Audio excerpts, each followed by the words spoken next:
Midwest Angelica is the most underrated analog horror I have ever seen. The atmosphere, the music, the imagery, the cinematography, I mean, this alien thriller has it all. I've covered the series on the channel before. In fact, I've done it twice. But now the series is complete, meaning I can finally do it the justice it deserves. I'm gonna take you through every single episode, analyzing each one and pointing out any symbolism, foreshadowing, or other minor details you may otherwise have missed. At the end of the video, we'll use everything we learned to create a comprehensive timeline of events. Well, what are we waiting for? Join me as we approach the twilight of the last millennium. Let's take a deep dive into Midwest Angelica.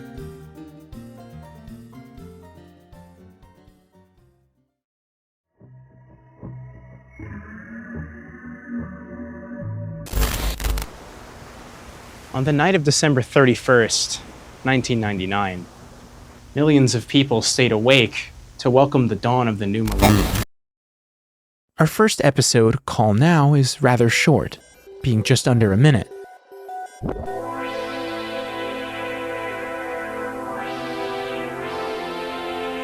In the year 1999, a corpse descends from the cosmos, right into your backyard. It seems to be an advertisement for a sci-fi film sharing a name with the series, Midwest Angelica. The narrator describes the film as an alien thriller with a threat like no other. He goes on to say critics call it a sublime experience into the realm of the unknown, and a twister of biblical proportions. We get our first glimpse of the alien threat that awaits us, and the last shot of the ad shows the price of the film and their phone number. But just before the video ends, a tornado warning appears. It seems like, more than anything else, this video serves as an appetizer for what's to come. And I have to say, I think it does a pretty damn good job at that. The visuals feel incredibly authentic, the direction is stellar, and the original soundtrack does a fantastic job of tying it all together. Before I had seen this, you could have told me this was a real ad from the 90s, and I honestly would have believed you. When it comes to the weather warning at the end, tornadoes aren't anything unusual for the Midwest, but the choice to include it at all feels like an attempt to convey something. What that is, we don't know. Curiously, the description of the video has a story of its own to tell, and it's pretty interesting. Midwest Angelica 0. The tape was discovered at the Oklahoma Cherokee site. It is believed that the footage, which depicts an advertisement on KMTV Channel 3, was recorded sometime between October 31st of 1991 and January 1st of 1992. The product depicted in the advertisement, a film titled Midwest Angelica, has yet to be recovered. So our first date to keep in mind is late 1991, but that's about all we can gather from this introductory episode. This is only the beginning, so let's move on to the next entry, Home. We open with a federal warning imposing a fine of $250,000 for the distribution of the tape's contents. Then we get a logo.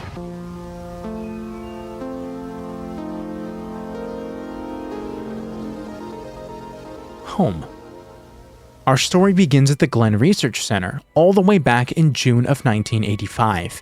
At this time, Dr. Lucas Michaels and his team witnessed an anomaly while observing the outer reaches of space. Not wanting to dismiss it as an instrumentation error, they double-check just to make sure.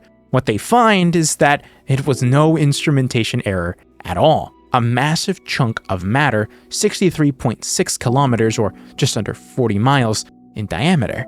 The anomaly is given a name, AZ-001.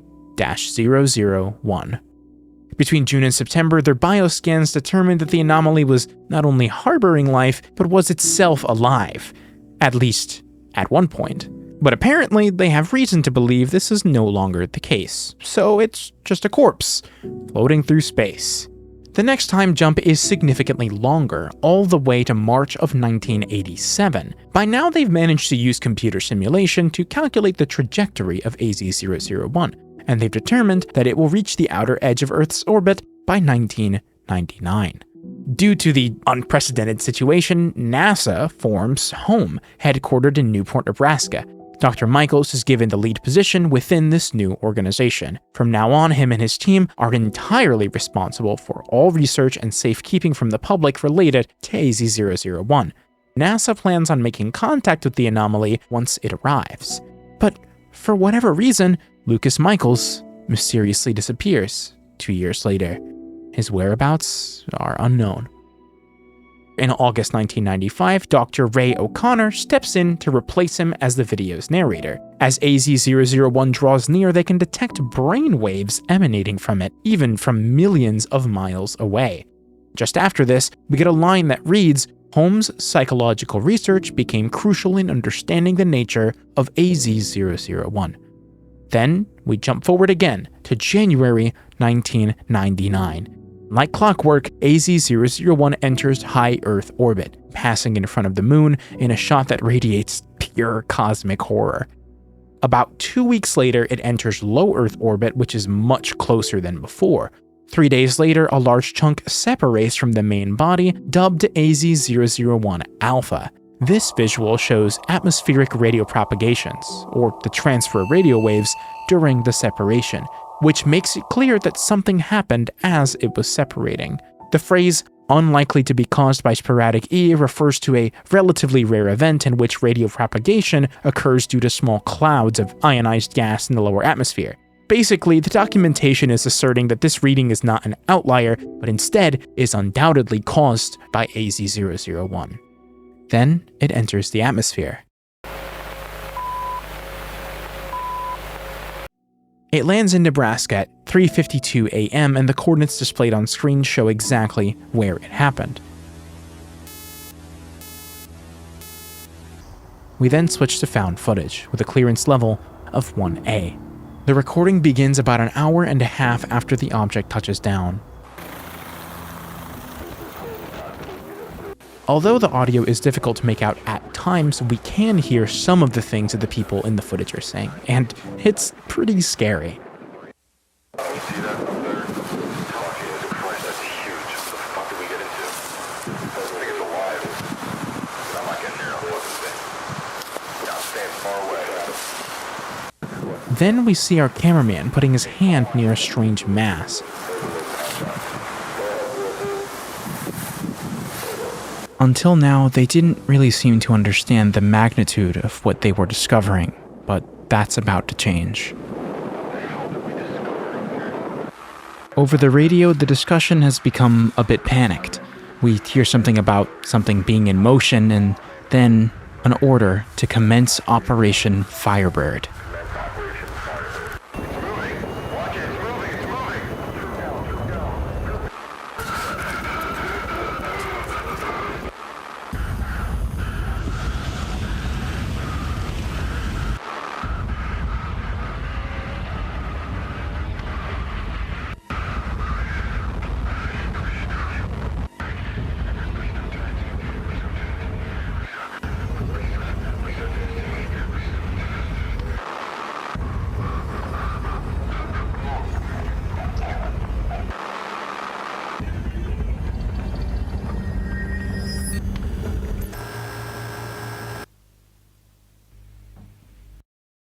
What just happened? Well, it seems like the ground team panicked after realizing the chunk was still alive. They attempted to burn it, but unfortunately this only antagonized it. The guy holding the flamethrower seems to succumb to the anomaly, as we can see them literally melt, only to reveal the alien creature contained within the fallen helmet. It's also worth keeping in mind the disappearance of Lucas Michaels, who clearly had an important role, yet vanished without a trace. Like Call Now, this video also has a separate story to tell in its description, which will be a trend in this series. Midwest Angelica 1. It is believed that this tape was created sometime between April and July of 1999. However, the tape depicts footage originating as early back as 1985. It is thought that the tape was used internally at home and NASA for assessment of the circumstances surrounding AZ-001. The tape was discovered within the Grand Forks Technical College rubble. So this doesn't provide much the video doesn't already tell us. However, I do think it's interesting that the tape was found in the ruins of this college, which in the real world is located all the way in northern Minnesota, very far from the Nebraska landing zone near home HQ. I think it's pretty easy to see how the threat that we saw in this episode could escalate into something much greater. And combining that with the context from the description, we're clearly being pointed towards a post-apocalypse waiting to happen. The events we're seeing could be taking place decades before the recovery of the footage, but the fact that it was recovered at all means that humanity does survive. The question is, though, at what cost? Attention is yet another short episode, being a clip from a television feed. It starts with a brief ad for a pizza place in REDOAK, Iowa, and switches to an infomercial about experimental pesticide tests that may have affected people living in counties across Midwestern America. Apparently, the symptoms of the ingredients have led to insomnia, sleepwalking, strange dreams, and general sleep problems. Anyone with those issues should call for a free consultation. The phone number on screen suspiciously containing the word home. Although the episode isn't long enough to give us much, it gets really interesting when you take a look at the description. Midwest Angelica 1S. The footage is believed to have been recorded sometime in 1995. No known records of any pesticide tests were found to have taken place in the areas shown that year. So it's clear that the experimental pesticides are a ruse, conjured by Home to hide the real problem, the delta waves. The scale of this problem is widespread as well, targeting 11 counties near the southwest corner of Iowa. And these waves aren't just causing simple insomnia, but sleepwalking and strange or uncomfortable dreams. We can only imagine what the contents of those dreams might have been. Next up is Starfield. This is where things start to really pick up. We open with the words Starfield Ranch. Based on the date, the video's events seem like they occur almost simultaneously alongside the found footage events in Home. The coordinates displayed on screen are about 2.5 miles north of the landing site. The owner of the ranch, Avery Jones, wakes up to the sound of his dogs barking at 4:31 a.m. His son wakes up to join him in investigating the source of the disturbance, camcorder in hand, about 7 minutes later.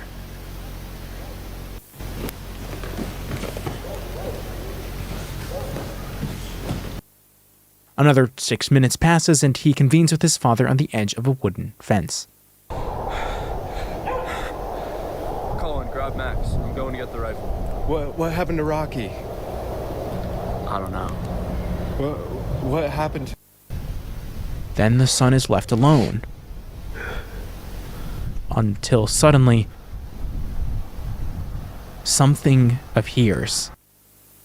Due to some sort of electrical interference, the footage that follows is incredibly degraded, limiting what we get to see down to a couple terrifying still frames.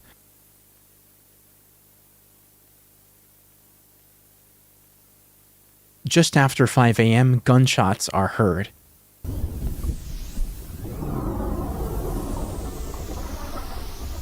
Considering what we're about to see, though, they clearly didn't do much.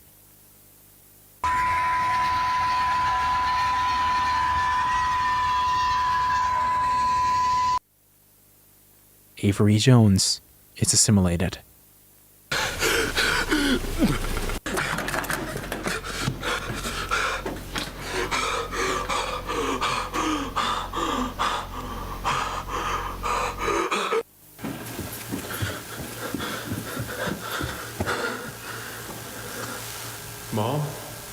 Mom?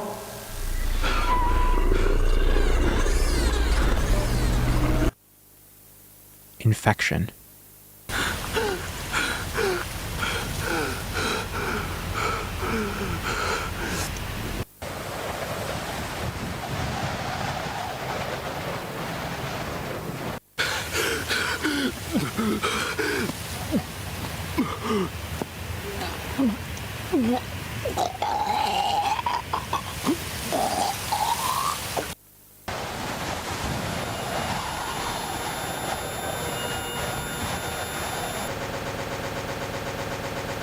Family. The video ends with the camera recording an entirely different scene, the atmosphere now a blood red. Not only that, but this is an entire month later. It's clear that the events depicted in Home and Starfield are separate but intertwined. Between the Alpha Chunk's touchdown and Mr. Jones waking up, only about 35 minutes passed. I'd wager that either a portion of the chunk landed closer to the ranch or a piece of the chunk left, infecting the local fauna as it made its way towards the ranch, which eventually led to the events that we saw unfold. We also learned that the anomaly has several different methods of spreading its influence. The first we discovered was through the transmission of electromagnetic interference. Not only did this cause strange sleeping habits in humans, but it may explain why the camcorder struggled to record remnants of AZ-001 directly. The second method is direct assimilation, which seems to be by some kind of infection that affects animals and humans alike, and that infection spreads rather quickly. I want to talk about the end of the episode, where we see the sun rising behind the giant life form. The use of the word family, to me, implies that although each member of the family was infected and killed one by one, they eventually reunited by assimilating into this massive entity. Now they're part of an even bigger family, the hive mind of an alien corpse from space. Moving down to the description, it reads, Midwest Angelica 2. Little is known about Starfield Ranch other than what is shown in the footage. Files containing information about the Jones family were recovered from Home HQ alongside the tape itself, which seems to have been annotated by Home. The files also state that it is unknown how the camera continued operation long after its battery should have been depleted. Based on the mere presence of this wasteland, it seems like the whole assimilation thing is gonna be a big problem in the very near future. I'm left here wondering about the very particular choice of words that was used within the description. The files about the Jones family were recovered from Home HQ, not given to them, recovered.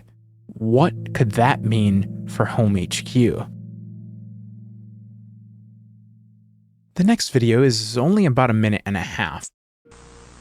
The xenobiology research group at Home has performed organism-based testing on white-tailed deer, coyotes, and onions. The first two seemed to yield no strong results, but with the plant, the cells became utterly destroyed and reformed to look nothing like they did before within a fraction of a second.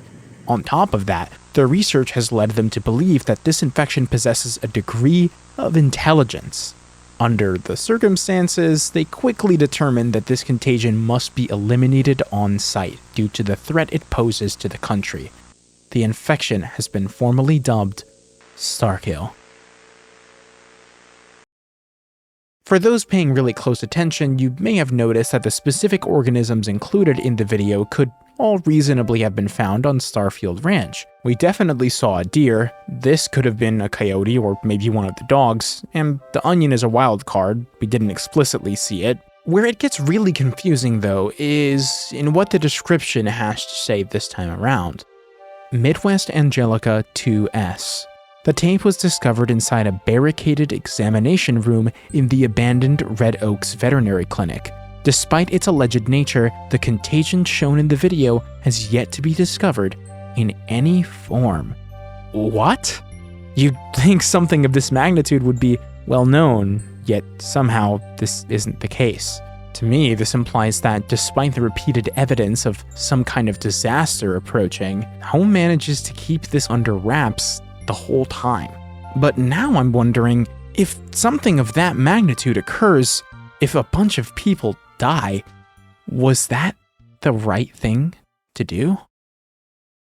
The next video is a very unique entry because the first time I covered Midwest Angelica, and even the second time, it didn't exist. The video itself is a report from Home's Department of Press and Media regarding a broadcast hijacking that took place around midnight on January 18th, approximately 2 days after the Alpha Chunk's touchdown. The origin of this hijacking was Long Pine, Nebraska. We're then shown footage of the incident. Thank you for watching Channel 15. This is KXVO TV, serving Omaha and the greater Nebraska region. This concludes our broadcast day. After announcing the end of the broadcast day, we're treated to just about the most goddamn patriotic thing I've ever seen. But suddenly it's cut off.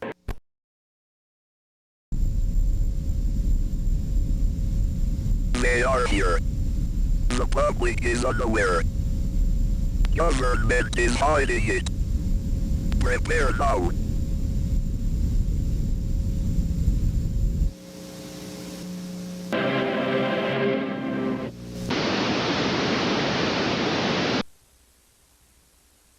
Flyers depicting the same image were found in Long Pine, Bassett, Stewart, and other surrounding towns. The perpetrator has yet to be identified. Okay, this has to be someone who knows about AZ-001 and actively opposes the government's decision to hide its existence from the public. Not only that, but they clearly felt the need to hide their identity. Hell, they even timed it to be ironic by cutting off the national anthem. Truth be told, I can only think of one person who fits the description: Lucas Michaels. Though making that connection doesn't exactly accomplish much. If I'm being perfectly honest, even in retrospect, I still don't really understand why this episode was added to the series. I feel like it would have been fine if it remained an unlisted video you could only access through a link, but adding it to the playlist basically cements it as canon when it doesn't really have a place. At least, not that I can tell. The description doesn't even assign the episode a number like the others. However, it does still contain a single sentence. The tape was found in the Montana Northern Capillary amidst residential rubble. The choice to use the word capillary is doing a lot of heavy lifting here, especially in conjunction with residential rubble. Not only will this disaster destroy existing infrastructure, but it seems to be leaving behind entirely new geography in its wake. Just how great will the scale of this event be? Phantoms begins with a screen that specifies the need for special clearance. Unauthorized access is punishable by death. So basically, this video is gonna have some deep shit. It documents an incident that began on January 28th, 12 days after the Alpha chunk landed on Earth. Despite everything we saw happen in Starfield and home, they continued to research as if nothing even happened, with Dr. Andrew Evans returning to the landing site for further study.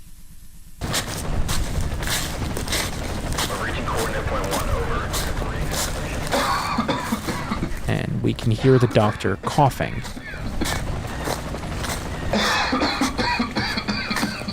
You okay?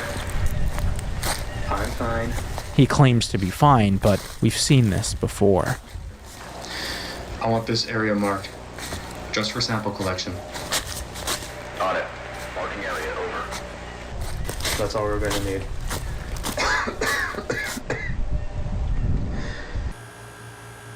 We then get to see a field photo and the home uniform in greater detail, along with the Alpha chunk.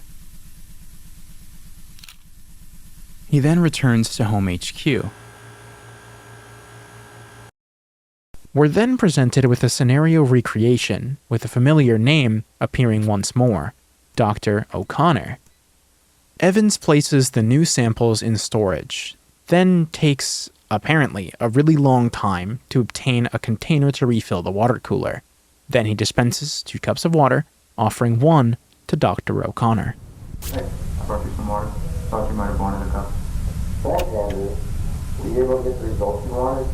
Fortunately, much of the alpha chunk was too necrotic to really get any good data and sample from it.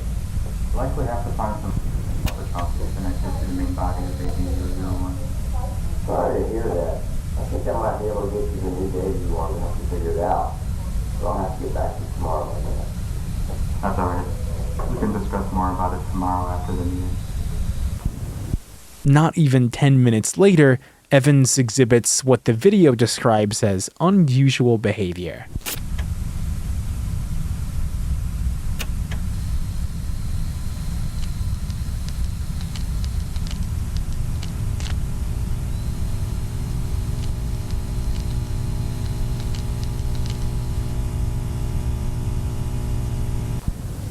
I'd say that's a bit more than just fucking unusual, but okay. Immediately following this, he leaves for a storage room elsewhere in the facility for unknown reasons. But before he can leave this room, he's confronted by a third party, represented by a purple dot. Dr. Evans questions who they are, despite acting rather suspiciously himself. Just 2 minutes later, though, Home HQ is put under lockdown after gunshots are heard in the building. And then we see this.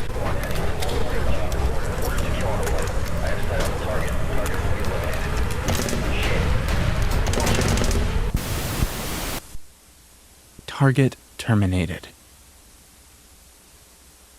That night, Dr. Evans' body is brought to the morgue for an autopsy. What they find is unnerving. His x-rays are totally wrong. The structure of his body riddled with holes.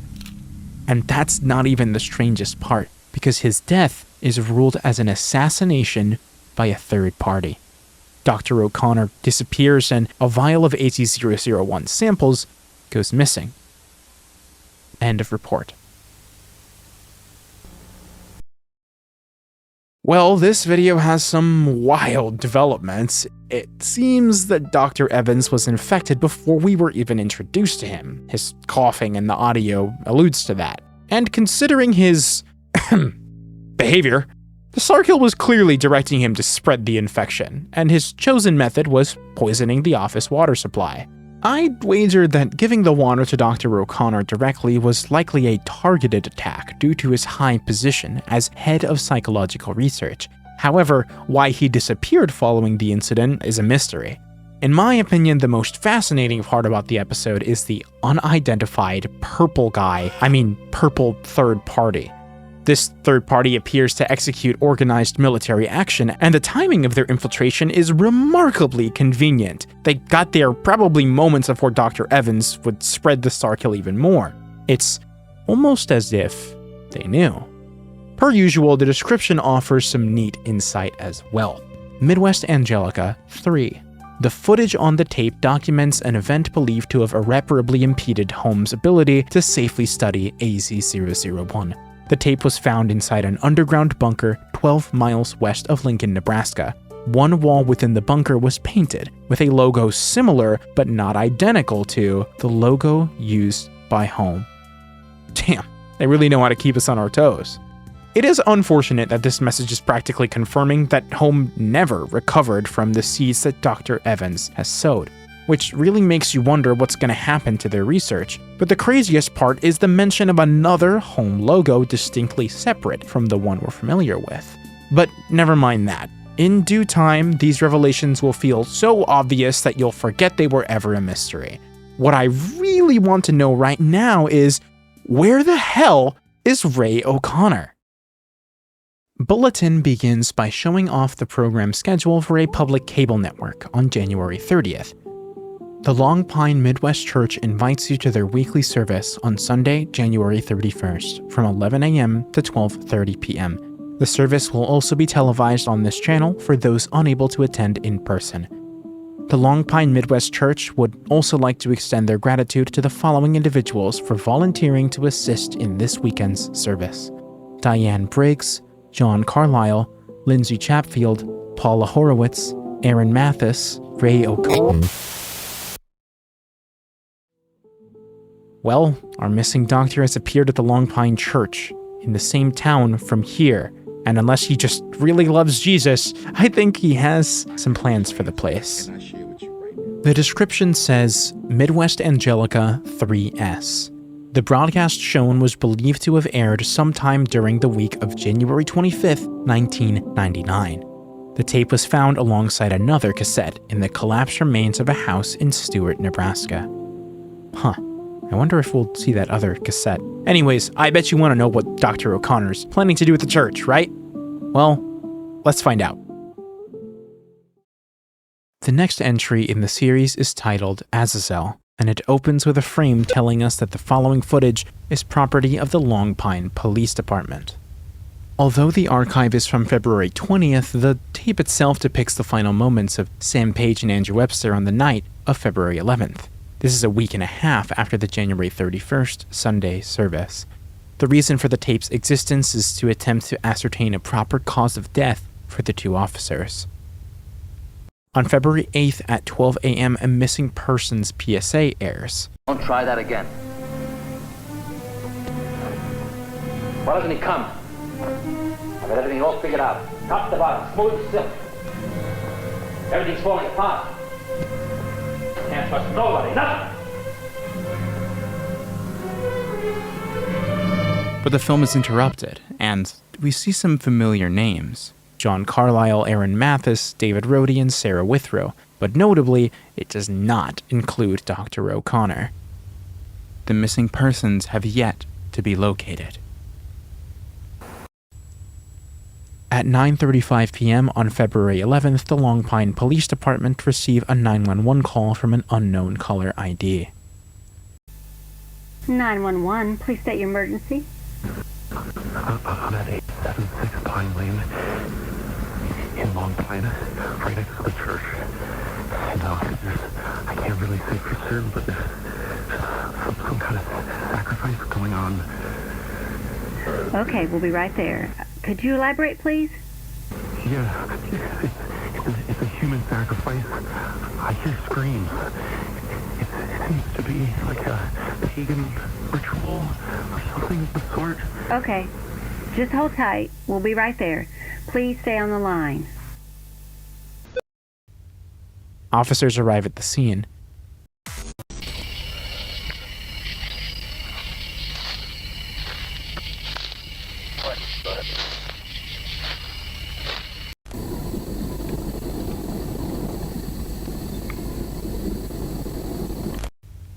We then see photographs of a note that was found on the premises. It reads, "A gift of the blood of an angel, phantom in its appearance, but insides churn with flesh and blood of the stars. The blessed walk in silence blissfully closer to his sacred realm. Ascended beyond mortals, we have become apostles of Azazel." Then we see another note. Altar. An offering of souls to the body of the fallen, reconstruction of God's realm, infinite in its cycle of life, death but a moment of passing time. He is infinity incarnate. Afterwards, we see the last known state in which Officer Page was alive. Page's body has yet to be recovered. Investigation is ongoing. Officer Webster, on the other hand, continues searching outside for the disturbance that was called in.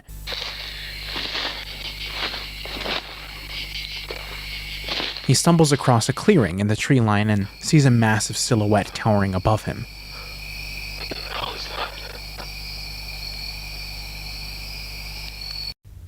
Upon closer inspection, Webster discovers that this tower is made of countless amalgamated human bodies.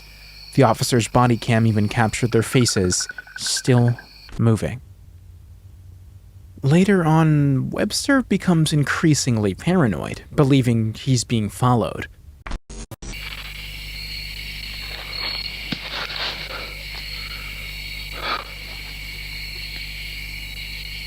Hello? After quite some time spent wandering aimlessly, we cut forward to see Webster in a clearing.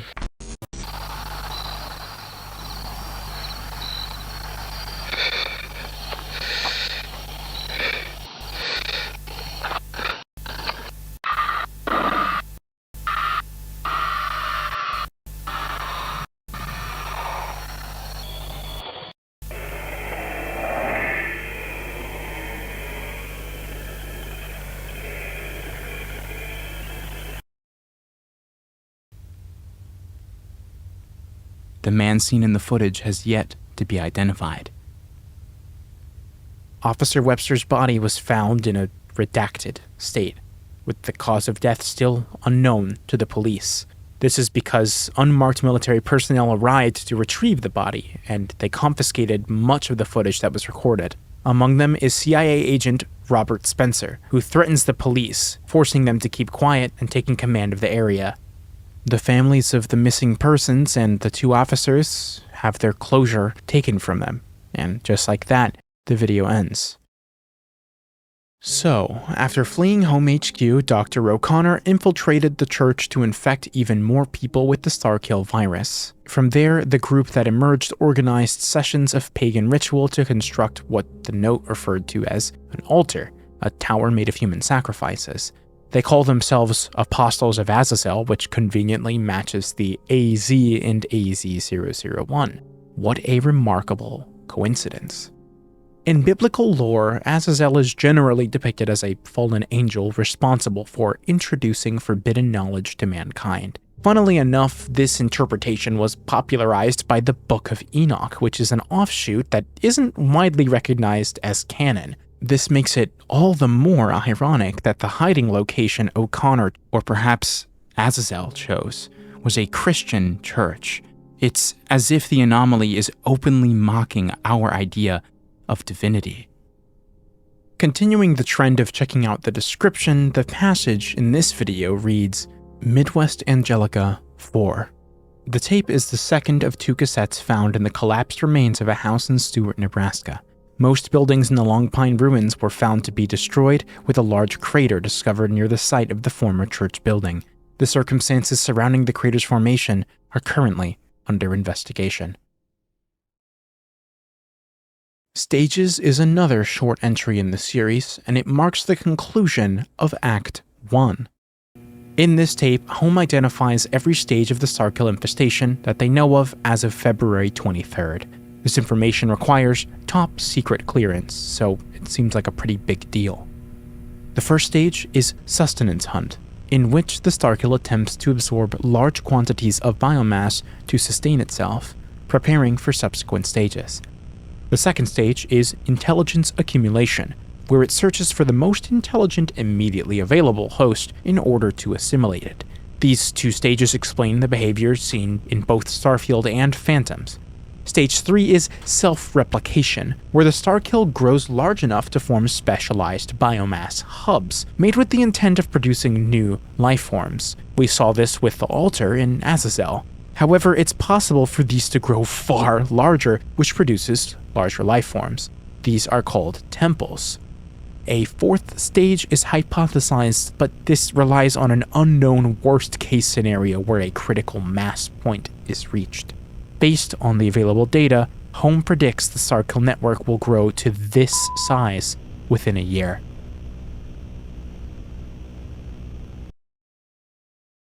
Well, despite how horrifying the implications are, the information we're given is actually rather cut and dry, but the description, per usual, gives us that little extra bit of insight we need. It says, Midwest Angelica 4S. The tape was recovered from what is believed to have been the remains of a Home convoy on US Route 183. Based on all recovered footage, February 23, 1999 seems to be the last time any new material was created by the original Home group. So it seems that we've reached the end of the original Home group's tenure, which isn't exactly shocking considering what we've been watching unfold since the Alpha Chunk landed. Logically, this means we should be seeing the secret secondary Home group step up to the plate quite soon. We've now seen every description from Act 1, so I'd like to dedicate some time to analyzing them all with our more complete understanding. The footage we've been watching is on tapes that physically exist within the world, being found by an unknown party, or parties, in the far future. These tapes are spread all across the Midwest, evidently being discovered as the sole remnants of a cataclysmic disaster that we can only assume was the culmination of events depicted within the tapes themselves, which is what we've been watching. And the details of the expeditions give us further insight into these circumstances, like how the STARKILL manages to remain a mystery after the dust settles, or how there's a secret secondary organization resembling the original Home, backed by the government and military. I also feel like it's appropriate to mention the naming conventions for each episode present in the descriptions. Each one starts with Midwest Angelica followed by a 3-digit number, but there's always a shorter video following that adds an S to that number. Not only are these episodes labeled together, but they are often uploaded in batches as well, with the exception of here since that came much later.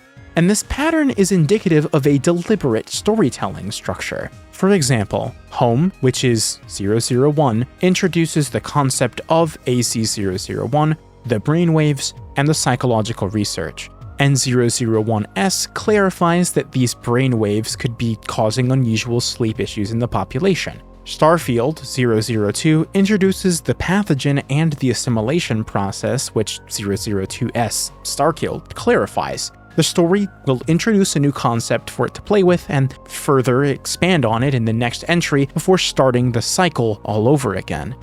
Now, you might be wondering where the first episode fits into this, since it's just called Midwest Angelica 0. Would that somehow imply that everything after Call Now is supposed to recontextualize it?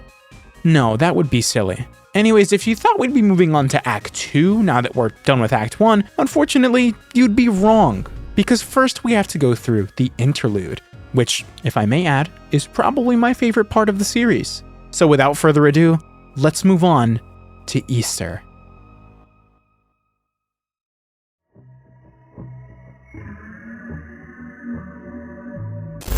Millennium. For many, this was exciting, but for others, it came with heavy anxiety. How would we change in this new age of humanity? What were we leaving behind? Were we about to lose something we didn't even know we had? The video begins with a quick flash of text, but it's quickly replaced by a title card for an analysis report from Home's Xenobiology Research Group. Specifically, it's from the Psychological Contamination Lab and requires top-secret clearance. Seeing as this is dated February 19th, this is only about a week after the church incident. At this point in time, it wasn't fully understood how the larger AZ-001 would communicate with the smaller Starkill instances, but thanks to Dr. Stanley Vega, that changed. He observed them communicating through a previously unknown energy signature, which travels across a network in a separate plane parallel to ours. This mysterious energy would be named Podolsky neurons. He also alleged that these neurons originate directly from the nervous system of AZ-001. He goes on to explain that the process is similar to quantum entanglement, with the parallel space or Akashic plane acting as the medium to allow seamless communication between them over long distances. Briefly, we see a sentence with redacted text, which seems to discuss accessing the Akashic plane, but this is quickly swapped for a logo, similar but not identical to the Home logo.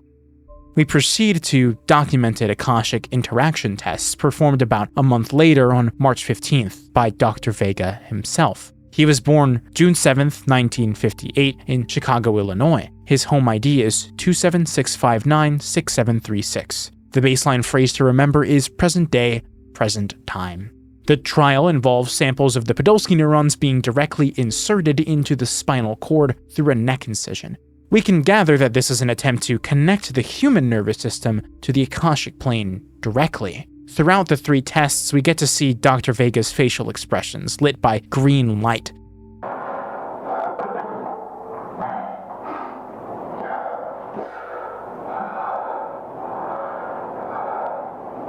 After test 1 concludes, we see a scan of his brain activity, and Vega is asked to convey his thought process and re-record the information.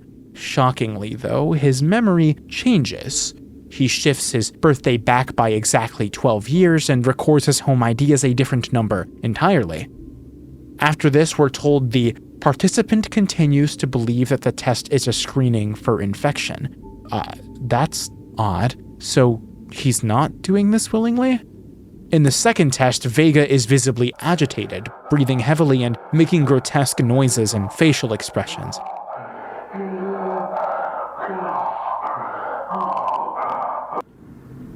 His brain scan proceeds to show elevated activity.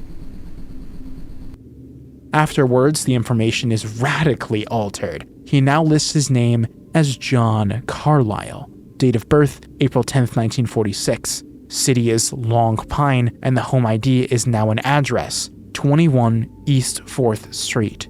The baseline phrase is now, I pray every morning, and it trails off. If you don't recall, Carlisle is one of the missing people from the church. This implies that Vega is now somehow actively entangled with one of the human sacrifices that was used in the altar. And if you thought that was bad, the third test is even worse. He starts to react more violently, making expressions of agony, until suddenly, it all bottoms out. All he can manage to say is,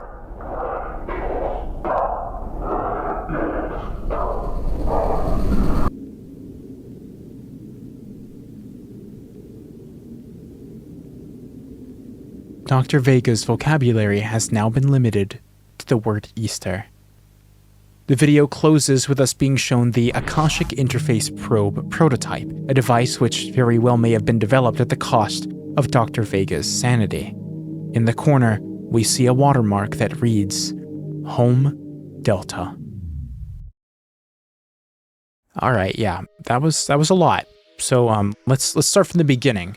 First of all, that quick first frame. Alongside what we saw at the end, this reveals the identity of our purple mystery organization, sporting a logo similar but not identical to the original Home Delta. Despite this, the data from the first third of the video is distinctly from Home's archives, with the Delta logo only appearing once the Akashic interaction tests begin a month later. Taking into account the strange implication that Dr. Vega is participating in the trial unwillingly, it's hard to pinpoint as of now where Home Delta lies and what their goals are relative to the original. Backtracking a bit though, let's further define the terms introduced in this episode. The reason the name Podolsky is associated with the term Podolsky neurons is because of the physicist Boris Podolsky, who fittingly assisted Einstein with early ideas in quantum mechanics. Next, the word Akashic. This comes from the term Akashic Records, which is a theoretical pool of knowledge that consists of everything and anything there possibly is to know, only existing on a plane separate from our existence. Considering this, the choice to dub it the Akashic Plane is remarkably fitting, and with that knowledge, we can figure out exactly what happened to Dr. Vega during the experiment. Contrary to what you may have assumed, I actually think the experiment was sort of successful. Vega did connect to the Akashic Plane, as proven by his connection to Carlisle. The problem is that once he went off the deep end, his brain couldn't handle the overwhelming amount of information and his consciousness short-circuited. This turned him into a shell whose vocabulary became limited to the word Easter, which is the Christian holiday celebrating Christ's resurrection. The reason why I can say all of this with confidence is because, spoilers for Chainsaw Man, this mirrors a plot point from that pretty closely. For those that don't care about spoilers and just want a brief explanation, in Chainsaw Man, the antagonists to humanity are devils, which are physical manifestations of what humanity fears most. The more humanity fears a concept, the more powerful the associated devil is. Within the series, there's a devil named Cosmo, representing the fear of omniscience. Because she's utilizing a human vessel which makes devils inherently weaker, her vocabulary is entirely limited to the word Halloween. But by using telepathy, she can pull enemies into her mind and forcibly inject them with all the knowledge of the universe, which in turn makes them unable to think about anything but the word Halloween for the rest of their lives. I don't think it's necessary to point out the similarities here. Chainsaw Man isn't even the only anime or manga reference in the episode. Present Day, Present Time is borrowed from Serial Experiments Lain, and allegedly the series takes an absolutely bonkers amount of inspiration from Evangelion, but I haven't actually seen that, so I wouldn't know. Anime tangent aside, I think that what we've seen here is the first instance of humanity trying too hard to harness forces completely beyond their understanding. And trust me when I say that this theme will be thoroughly explored in the episodes to come. Taking a trip down to the description, gone are the accounts of lost tapes found in rubble. Instead, we have a single term made of gibberish letters and numbers. Well, it's not random, that's a little disingenuous. If we take the term and decode it using base 64, what we get back is a single word: knowledge. I'll leave it at that for now. Babylon opens with security footage of a hall in Home HQ.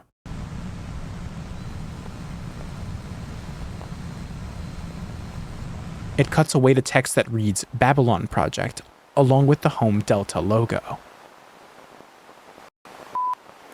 Today marks the 12-year anniversary of the Babylon Project and the founding of Home Delta. The date is March 13th, 1999. As director of the Babylon Project, reporting to the General Commanding Director of Home Delta, I, Dr. Robert Spencer, am obliged to construct this full report detailing the Babylon Project's progress as of March of 1999. Since the Annunciation event on January 28th and the subsequent elimination of Dr. Evans, the contamination of Home HQ has continued to progress at an exponential rate. We estimate that around 75% of Home staff have been infected and continue operation as phantoms. Further, through routine checks of Home HQ, we have determined that the STARKILL biomass has reached the Temple classification. We believe that Wraith classification entities may be birthed by the Temple in as soon as 12 days.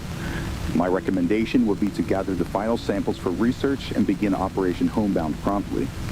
The Deathbringer squads are prepared for immediate action. Next, we're introduced to a meeting occurring at the Babel site on March 13th between Dr. Spencer and a Dr. Gamma Churchill. Dr. Churchill, we're preparing for the final descent into Home HQ now. Mission will commence in 48 hours. Good. Spencer, I have a request. What is it, sir? Dr. Stanley Vega of the Xenobiology Group has been researching the Akashic Plane. I need you to retrieve him and his work, but under no circumstances should you allow him to learn the true nature of Home Delta. Understood. What should be done if he's already infected? He won't be. He works in the BSL-4 lab. We've determined that sector to be clean, and it's projected to be clean for at least 10 more days. If he's visibly infected, eliminate him. Otherwise, we will conduct a SIN test to determine if he has phantom blood. Retrieve his lab assistant too, Dr. Solomon Ezra. Same rules apply. If you don't mind me asking, sir, what are you planning with him? My plans of Vega have nothing to do with your job. This is for your own good, Spencer. The most I can tell you is that it involves research into the Akashic Plane. Speaking of which, have you retrieved the new info on Lucas Michaels?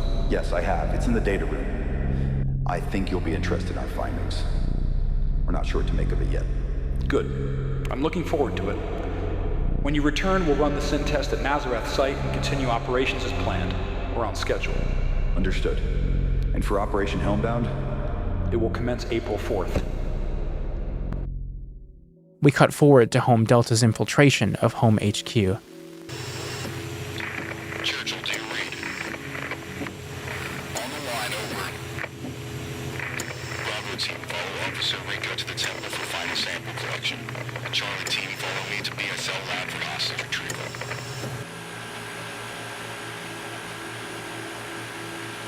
We see the temple entrance for a brief moment, and then 3 of Home Delta's men confront Vega in his lab.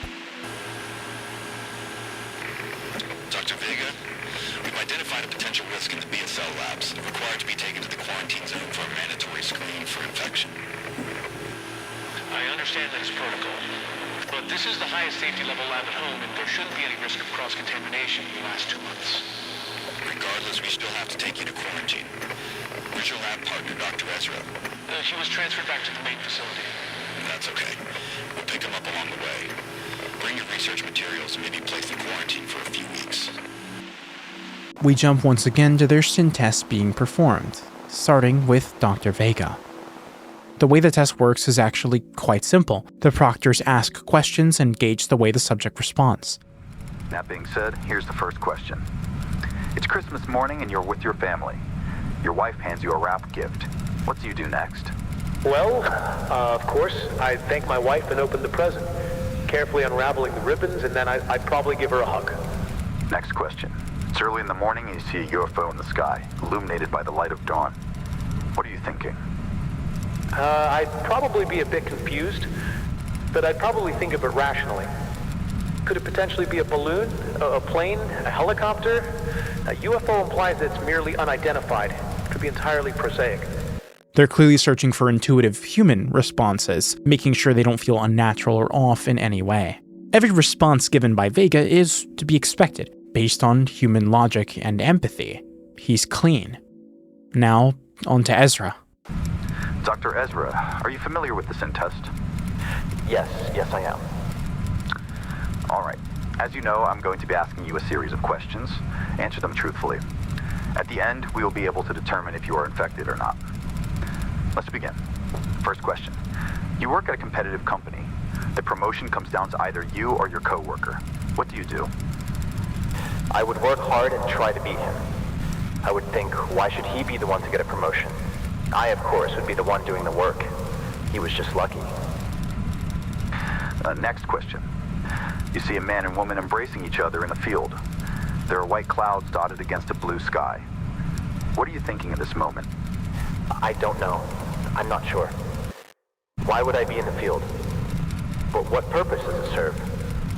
What is the purpose of the sky? Do you go to church, Dr. Ezra? Is this part of the test? Answer the question, Ezra. I do. Okay, let me ask you another question. Do you believe in God? I do. I said I go to church. Very well. Let's say you're poor and don't have any food. You've received bread from a stranger, but it's only enough for one person and your son is on the brink of complete starvation. What do you do next? I would eat the bread, of course. I would be hungry. Any sane person would do the same. Would you say your knowledge of the world is greater than anybody you've met? Yes, I would say that applies to me. Actually, I know it does. And what about your concept of infinity? Can you see it clearly? Yes, I can. Code 66, calling. Administer asphyxiation agent. Code 66, error. Task cannot be completed. Error, error, error, error. Although they were able to identify Ezra as a phantom, something clearly went terribly wrong. The medical report that follows belongs to Spencer. Text shows up that reads, "Patient in critical condition. Enact preservation protocol immediately. MX-T750 cryopod recommended." Spencer, I know you can hear me, but I'm afraid you won't be able to respond now. This wasn't according to the scenario, and I shouldn't have let Ezra into the Nazareth site. Fortunately, Ezra has been eliminated, and the Nazareth site is under strict lockdown. Unfortunately, because you were infected, the best we can do is slow the infection as much as possible. Which means we had to put you into cryosleep. Your knowledge is too valuable. Listen, Spencer, I'm researching something important with the STARKILL. A way to perhaps reverse the infection using STARKILL samples. It could even grant immortality. It will be done by April 4th, and on that day, humanity will prevail and defeat the STARKILL threat. Project Babylon will be complete, and we will then be able to initiate Operation Homebound. In my effort to understand the cosmos, I made a grave mistake, and I'm only now seeing the weight of my sins unfold before my eyes. God, please forgive me. Wow. This is probably the most information-dense episode of the series so far, so let's break down the individual biblical terms presented to us first. Babylon was a city where the Tower of Babel was being built. This tower was planned to be so massive that its highest point would reach into the heavens. In response to humanity's display of arrogance, God introduced new languages among the people, indefinitely halting the project. It's a classic Bible story. Taking the parallels into account, we can say for certain that Project Babylon is destined to fail catastrophically. Once again, we're witnessing the recurring theme of human ambition flying far too close to the sun. The Nazareth site is a reference to the home village of Mary, which is also the site of the Annunciation. This refers to the event in which the angel Gabriel told Mary she would be giving birth to Jesus. Funnily enough, the term Annunciation was also used to refer to the invasion of Home HQ by Home Delta. Now let's move on to the characters. Lucas Michaels was mentioned again, very briefly, basically just a passing remark. But the fact that these two know about him at all honestly tells us a lot on its own, but that's all we've got. Robert Spencer is another name that we'd heard before, leading the Home Delta team that appeared in Azazel to clean up the mess at the church. Dr. Gamma Churchill, on the other hand, is not a name that we're familiar with, but I think we can get some clues as to what his position is simply by paying attention to his alias. Obviously, he shares a name with the famous Prime Minister who led Britain through World War II. His resolve to continue fighting even when faced with grim circumstances is something he's famous for, and I think we'll come to find that this lines up with his character quite well. Hi, editing minaxa. I went on Wikipedia to pull that image of Churchill to put in the video, and I made a connection that I thought was genuinely hilarious that I had not noticed until now. Churchill has two last names, and the first one is Spencer. Just thought that was funny. The choice to use the word Gamma in his alias is a bit less obvious, but it seems like it's meant to parallel the Alpha chunk. Churchill's goals are extremely hard to parse at this moment. Based on the meeting, we know that Spencer and his team were already planning to visit Home HQ one last time, but it's only at the last minute that he requests the retrieval of Vega and his research. Though the research clearly isn't a secret, as he references it by name, which doesn't confuse Spencer at all. Churchill also specifically notes that under no circumstance should Vega learn about Home Delta, which explains why Vega continued to be under the impression that the later experiments were screenings for infection, because that's the premise he was brought in on. This further solidifies that the two organizations have always operated completely independently of each other. The final character we're introduced to is Vega's assistant, Solomon Ezra. Both his first and last name are of biblical origin, with Solomon being the last great king of Israel, and Ezra being a descendant of the last high priest to serve in Solomon's temple. Considering Home HQ has literally become a temple, I'd say this choice of name conveys that Vega and Ezra's work was the last critical research to come from the original home. The questions Ezra is asked during this Sin test are very revealing, particularly the final two questions. Would you say your knowledge of the world is greater than anyone you've met? And can you see the concept of infinity clearly? These types of questions being used for an established screening test proves that Churchill already had sufficient knowledge of the Akashic Plane. With all of these factors in mind, it ultimately begs the question, what was the point in Churchill requesting the retrieval of Vega, Ezra, and their research? It really seems like he just used Vega as a lab rat the same day he found him. And he admits that retrieving Ezra was a bad idea. He even thinks he can grant immortality using the very thing that's threatening to end civilization. In the same breath that he claims to acknowledge his mistakes, he displays a fundamentally misplaced confidence, all while standing right in front of the person who suffered the consequences of that very bravado. Churchill isn't the one in the pod, but he deserves to be. To be fair to him, though, what else can he be expected to do? Just give up? It doesn't seem like he really has a choice. This time around, the description has another word in base 64. When deciphered, it reads, betrays. Our next episode is titled Coliseum. We open with a confidential Home Delta document, Archive 001 from May 23rd, 1986. An image reconstruction is shown to us. Then we see a transcribed conversation between three people we know very well. What am I looking at here? A reconstruction of a brain image obtained while you were sleeping. Does it look familiar to you? I occasionally see things like that when I dream, yes. And you said this started on April 5th, 1985, correct? Yes, the day we found AC001, the anomaly orbiting Jupiter.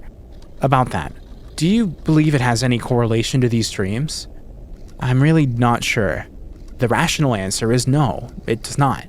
But something about it disturbs me, almost like it's speaking to me. And sometimes I feel like I'm somebody else entirely. Elaborate. I can't really describe it concretely. It's like I've been here before, but a really long time ago, before the beginning of the universe even. I can almost see my life from back then, but it's not me at all. Dr. Spencer has worked in occult research in the United States intelligence community for nearly a decade. My background is in psychoactive drugs and psychological research. We are highly involved in this field of research, and we take reports like this very seriously. So you two know what's going on, then? We don't have quite enough data to give you a clear answer just yet. We need more reconstruction scans to form a better understanding of your situation first. This could be entirely prosaic still. In the meantime, we are appointing you as the head of a new organization to study this anomaly. This organization will operate in coordination with NASA and will be funded by the United States government. Your team will be assigned in the coming weeks, with operations starting by the end of the year. We look forward to working with you. Likewise, Dr. Churchill. From there, Home begins its operation in March 1987, led by Dr. Michaels.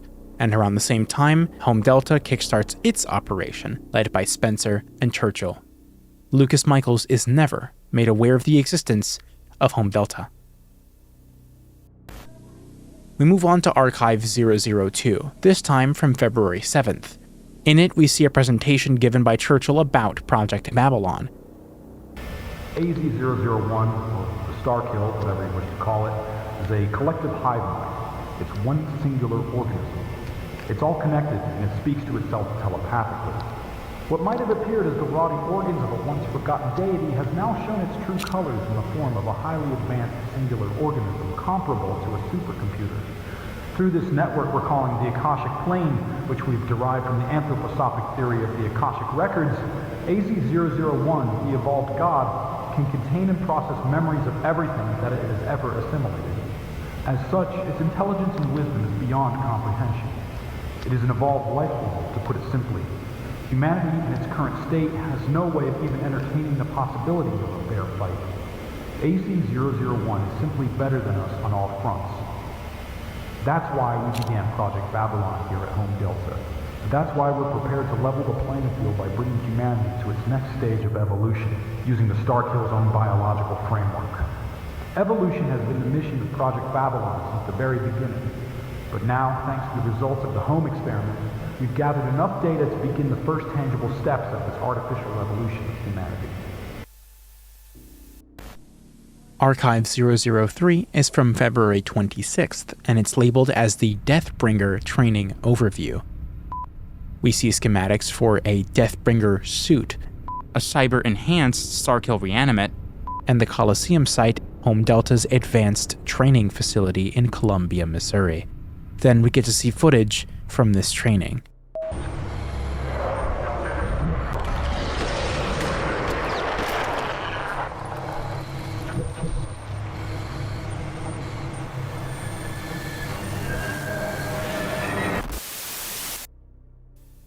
Soldier 338 terminated. Archive 004 is from March 4th, 9 days before the anniversary of the project. Here we get to see Home Delta's Starkill stem cell research, which shows that these stem cells can actually fortify natural resistances and promote rapid regeneration, if properly introduced to a host. It may even go as far as increasing human endurance to damage, aging, disease, and provide immunity to Starkill infections. If they could get this to work, then maybe Churchill's claims of immortality weren't so far-fetched after all. But unfortunately, most subjects died attempting to apply the theory. Test 1, infected and amalgamated. Test 4, organs liquefied. Test 13, cellular breakdown. Test 27, skin melted. However, with the aid of cybernetic life support, recent tests have yielded survivors. And it's from this limited success that we get the biomechanical soldiers known as Deathbringers. Archive 5 from March 21st is a simple recording. We see Spencer in his pod, and he gets a transmission from Churchill. Spencer, it's me. I've given up my rank as Admiral of Home Delta. That title is going to you in preparation of Operation Homebound. You will have control over the Tower of Babel, and you'll be able to control the Deathbringer squads entirely with your mind. The pieces have been in place since the beginning. It's unfortunate that you ended up in this state, but this is the only way. Once I finalize Project Babylon, it's all up to you. This battle is yours to decide. We arrive at 006 from March 28th. We're told about Protocol 17B from the day Vega was retrieved, and then we get to see his research documents. But mysteriously, they're deleted. We then see a computer simulation of an Akashic probe extracting information from a cluster of Podolsky neurons. A completed version of the device is expected soon. Advancements have been made thanks to the tests conducted on March 13th. So, as it turns out, the Deathbringers we previously knew only by name were in fact cybernetically enhanced super soldiers whose strength and endurance have been boosted by Starkill stem cells. Unfortunately, their existence seems to ride on the blood of countless failed iterations. we learned that the purpose of the Tower of Babel is to act as the communication point for the entire army to be piloted by a single individual, a role reserved for the cryogenically frozen Dr. Spencer. In Archive 002, we saw a schematic of the tower, which contained some easy-to-miss but crucial information. It describes the tower as a mass communication network linked with the Akashic plane, which is accomplished by being partially biological, utilizing a mixture of Starkill and human brain cells. I don't even want to know how they managed to do that. Another revelation we received is that Dr. Michaels never had any idea that Home Delta existed, which isn't surprising, but it does explain a lot of questions we had from earlier in the series. The fact that he was approached by Spencer and Churchill makes me think that they had reason to believe his dreams were indeed deeper than Michaels initially thought. To me, his descriptions sound like the anomaly's omnipotence, which verifies that he must have developed some kind of link or connection with AZ-001 from the very moment that he discovered it. On another note, now that we fully understand exactly what Home Delta has been doing all this time, Churchill's seemingly misguided faith in humanity makes a little more sense. After all, he's been personally leading this research effort for 12 years, and it's just now all starting to come together. The statements made throughout the video still put his morality into question, as he appears rather comfortable being in charge of a project that has sacrificed many lives. In reality, though, we are projecting assumptions onto him. We don't actually know how he feels, and he doesn't really have a choice. And now that we know what the Deathbringers are, it makes you wonder what the previously mentioned Operation Homebound actually entails. With an army of this caliber being raised, it's not difficult to ascertain that this is the setup for a decisive stand against the Starkill. The issue with that, though, is that the parallels we've uncovered dictate that this empire is about to come tumbling down. Nevertheless, for the good of humanity, Project Babylon must succeed. This video's word, when deciphered, reads mans. We appear to be missing one more word, and if we want to know what it is, there's only one way to find out.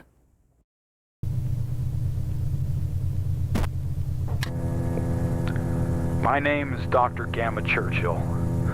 The date is April 4th, 1999. Today, the Babylon Project will be completed. The Starkill stem cell insertion into Dr. Spencer will occur at sundown, making him, potentially, the most powerful human being in history. Following this event, the Tower of Babel will activate, linking the Deathbringers' minds into the local Akashic network. Spencer will then have telepathic control over the highly trained and near-immortal Deathbringer militia. Finally, Operation Homebound will commence at midnight, bringing a bitter end to the Starkill's assault on humanity. I have absolute faith in humanity's victory.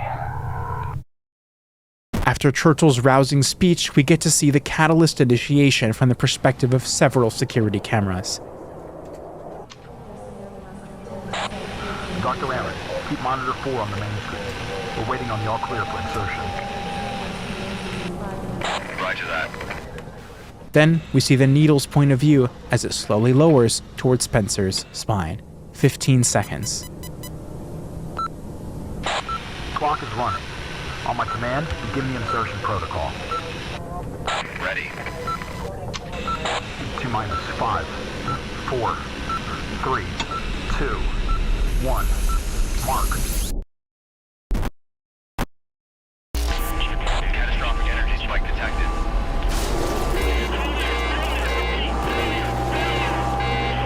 Something went wrong.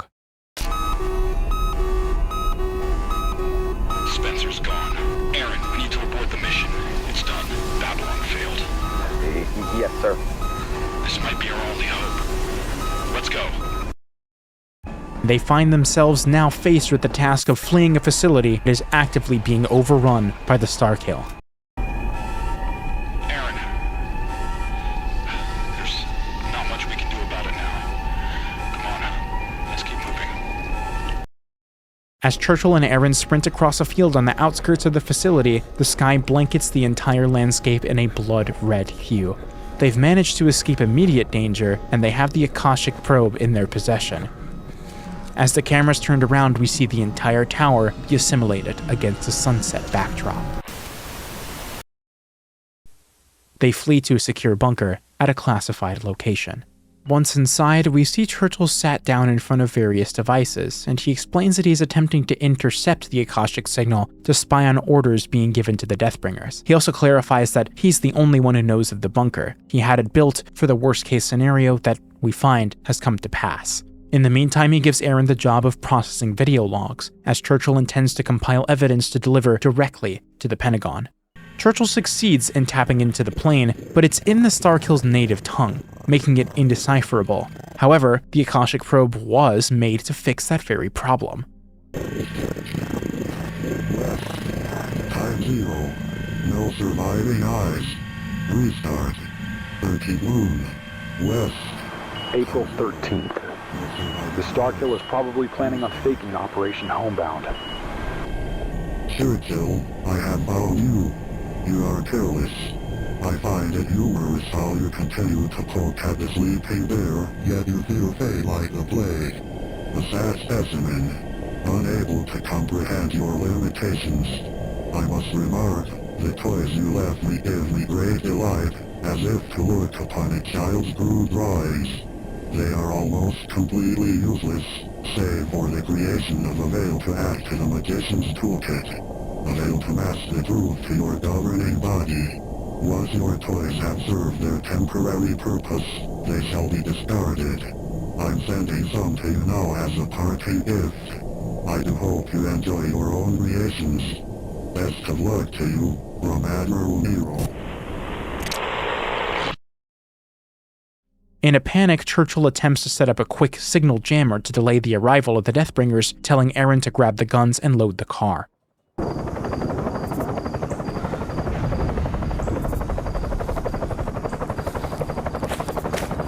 Some time passes, and we then cut to see them hiding from a Deathbringer in the grass.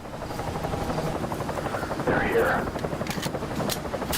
They engage in combat.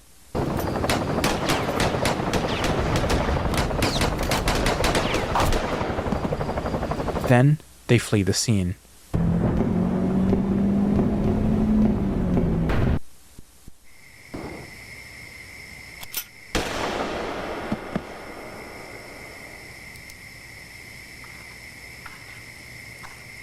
We're lucky there were only a few.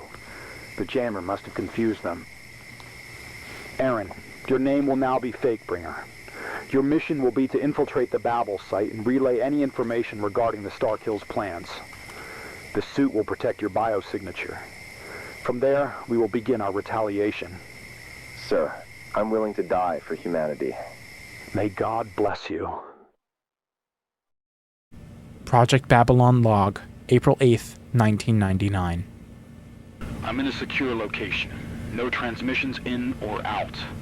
As of an hour ago, Fakebringer has completed the first infiltration attempt. According to Fakebringer, Nero is planning to set up a conference after Operation Homebound with the Secretary of Defense and members of NASA administration in attendance. It is here where I'm going to make my first move. A declaration of war to Nero. From now on, my name shall be Piso.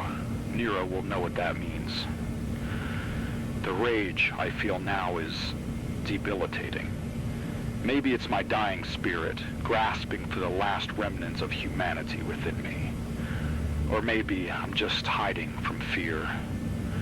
The mistakes I've made have eaten me alive, that much I know. When we first began the Babylon project, Dr. Spencer told me something I should have never forgotten. Knowledge betrays man's ego.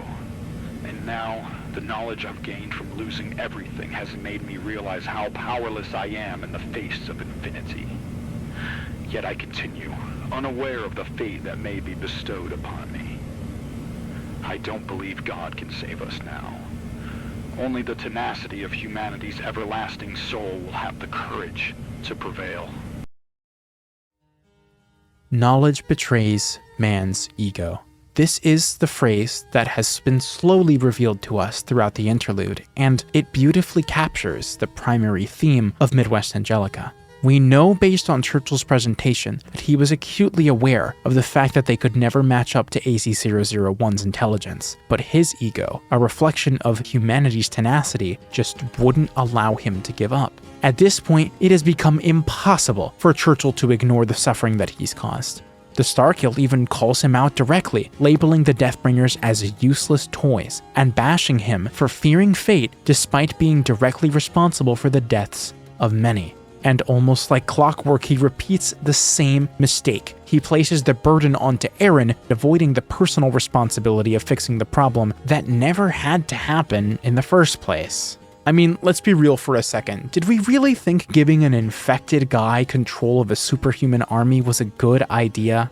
Churchill truly is an intriguing character because he's reasonable enough to acknowledge his faults, but he will sabotage himself by falling back on exactly where his problems came from in the first place, despite this self-awareness. Another minor detail was Churchill's new alias, the name Piso. He said that Nero would know what that means, but what does that mean?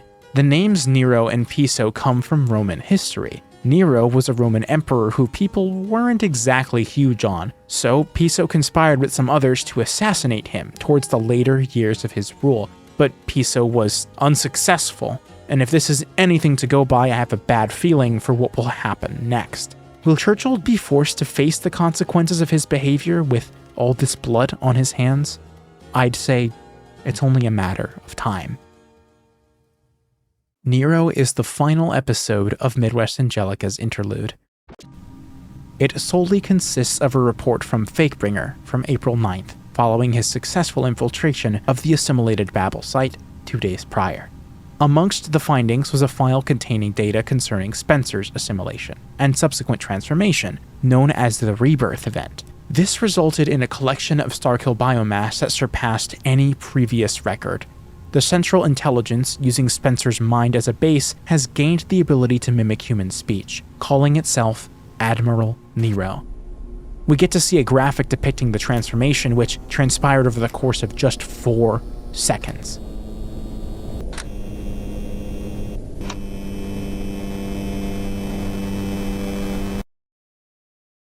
Fakebringer also managed to secure some footage from the security cameras, showing just how much the Starkill has infested the facility. Everything he discovered proves that the exponential rate at which the biomass grew was due to the existing Starkill biomass within the tower. Simultaneously, this allowed Nero to gain immediate control of the tower, letting him pilot the entire Deathbringer army. It's hypothesized that the attack was premeditated. This is the first time that we've had a shorter video in a while. For the most part, the information we've been given isn't new, except for one thing, the idea that the attack was premeditated.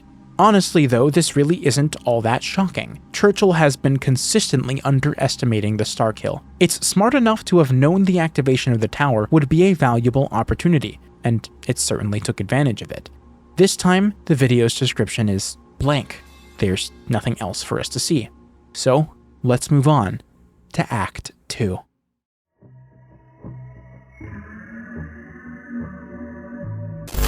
We had, but midnight struck, and nothing happened.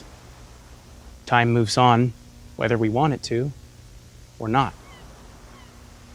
And some people just can't accept it. Homebound opens with the Home Delta logo.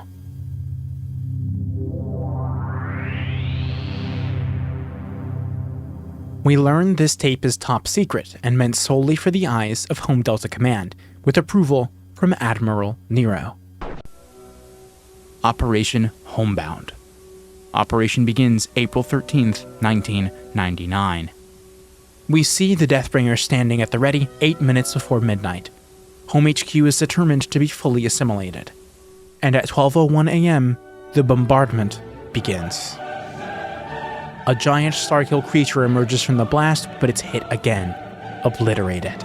Ground forces raid Long Pine Altar 2 minutes later, obliterated. They locate and attack the Jones family Giga, obliterated. At 12:10, orbital bombardment of the Alpha Chunk and Starfield Ranch is executed. Obliterated. STARKILL threat. Obliterated. The next section is a top-secret broadcast which took place the following day, again with approval from Nero. General G.C. Piso goes up to the stage to discuss the success of the mission to an audience of NASA and government officials. He says that Home Delta has successfully eliminated all known traces of the STARKILL threat. Although there are spores in the atmosphere, they have been determined to be inert due to lacking the central hive mind after its destruction. He also speaks of Home Delta's researchers investigating the origins of AZ-001. The theory is that AZ-001 may have been responsible for great catastrophes recorded throughout history, described as a threat that reappears periodically in a never-ending cycle. Following Operation Homebound, though, he claims that the might of the US military has broken said cycle, using a mere fraction of their military capability. And in doing so, they've surpassed God himself. He even states that they have nothing more to fear in the universe, for the oppressed have become the oppressor. These are characteristically bold statements from Churchill, but something's just not right. Admiral Nero, I commend your efforts. You lurked among the shadows as you played your hand. I'm fully aware. You may try to kill me now, but know that the man speaking in front of this committee right now is actually a death row inmate scheduled for execution. I too am playing your game, Nero, and I'm prepared. The man posing as General G.C. Piso was confirmed to be death row inmate Isaac Dunn. His death was ruled an assassination. The real Piso's whereabouts remain unknown. We cut away to within the facility, finding that Fakebringer has been captured by Nero. Then his full form is shown to us. Nero, first apostle of Azazel. He begins a speech by quoting Shakespeare, calling all the men and women merely players on a world stage, each with their entrances and exits. While everyone was trying their best to play their part, Nero was in the shadows, directing the whole thing. He proceeds to call Piso careless, telling Aaron he's the last living human in the entire facility. But now that his narrative is in place, the truth cannot be set free. The complete eradication of the STARKILL in Operation Homebound was merely a carefully woven facade to lull the government to a false sense of security. We see a familiar computer graphic showing a new chunk of AZ-001 detaching and falling into the atmosphere. The beta chunk crashes into the depths of Smithville Lake in Paradise, Missouri. Admiral Nero ends his speech by saying,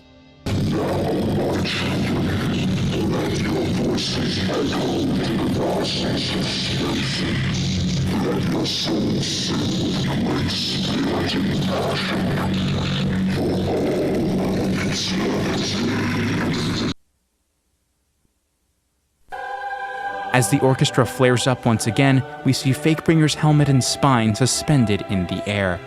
We get to see a mountain of Deathbringer corpses lying below. Home Delta threat obliterated. Finally, we end on footage of the beta chunk submerged in the lake, and the cycle begins once more. So, as Churchill suspected, Nero orchestrated a fake Operation Homebound to appease the government. We did see the obliteration of various threats that had come up through the series so far, but in the process, a new threat was introduced in secret. During the subsequent press conference, Churchill organized a death row stunt double to appear in his place, knowing that being out in the open would result in his death. This was the declaration of war that Churchill spoke of. This is yet another plot point that I can recognize as being inspired by some other media, specifically Death Note. We also saw the tragic death of Fakebringer in this episode, as well as the entire Deathbringer army. As if it wasn't enough already, Churchill now has even more lives lost due to his errors. In Act 2, the description continues its previous trend, labeling the episode as Midwest Angelica 5. The tape was discovered during a routine dive into the Kansas City major cavity. A few other partially intact objects were discovered during the dive as well, including various computational devices. The tape's contents seem to have carried some greater significance to the Starkill. Well, Paradise is about 30 miles north of Kansas City, so this definitely implies something disastrous happening in the near future if there's a major cavity big enough to perform dives into. But overall, I'd say this was a pretty eventful start to the second act. There's plenty left for us to discover, so let's move on to the shortest episode in the series. Pause. We open with a local TV channel, KMBC TV, servicing Kansas City, Liberty, and Paradise. The weather forecast shows a warm, breezy day in store for the area, but in the background, we can see something rising up into the sky. Midwest Angelica 5S. The tape was recorded by Kansas City resident Marcus Lucan in late May of 1999. The tape was found alongside another created by Lucan in June of 1999. It's worth mentioning that Lucan is a name shared with the Roman poet Marcus Annaeus Lucanus, who assisted Piso in his conspiracy against Nero, but tragically, like many others alongside him, he was discovered and forced to commit suicide. Doesn't seem like a great sign. Thankfully, we won't be left guessing for long, as we'll learn more about Marcus in the next episode, Paradise.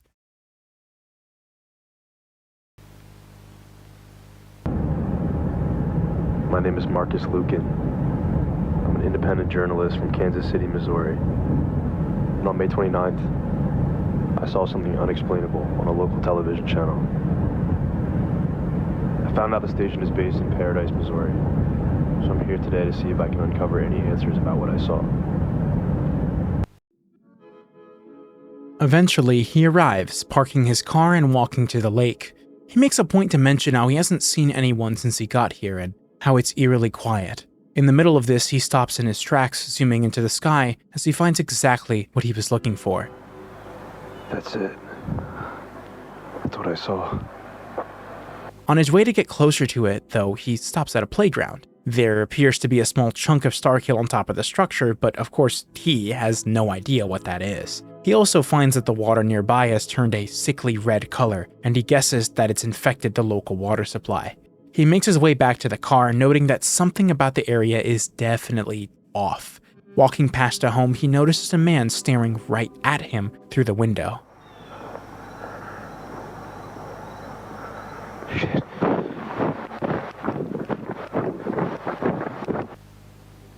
Following the close encounter, we return to the view from within Marcus' car, 2 hours later. He opts to rest, spending the night at the Deer Lodge Motel. He says everything has been fine, at least so far, except one thing.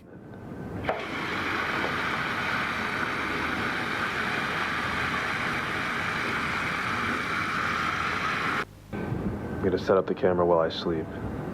Tomorrow I'll continue the investigation. Around midnight, a door opens on its own, and a glowing blue figure appears, hovering above the ground. But just as quickly as it arrived, it vanishes. The next morning, we briefly see him in the bathroom washing his face, and 2 hours later, he leaves to get lunch. He talks about having a strange dream, feeling particularly rejuvenated after sleeping that night.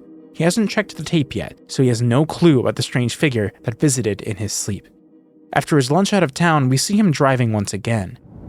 Yesterday, I don't know how to explain what happened. I mean, I think the only logical thing is that it was a hallucination, but I don't know. Clearly, Marcus is in denial of what he saw, but 12 minutes later, he sees something he can't possibly ignore.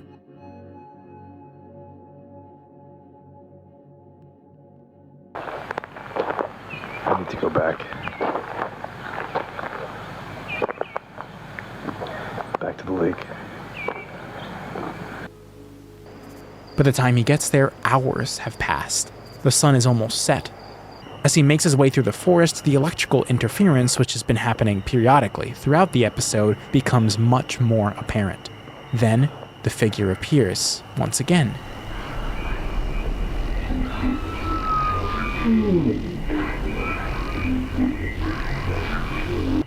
This time, Marcus saw it, but only on the camera.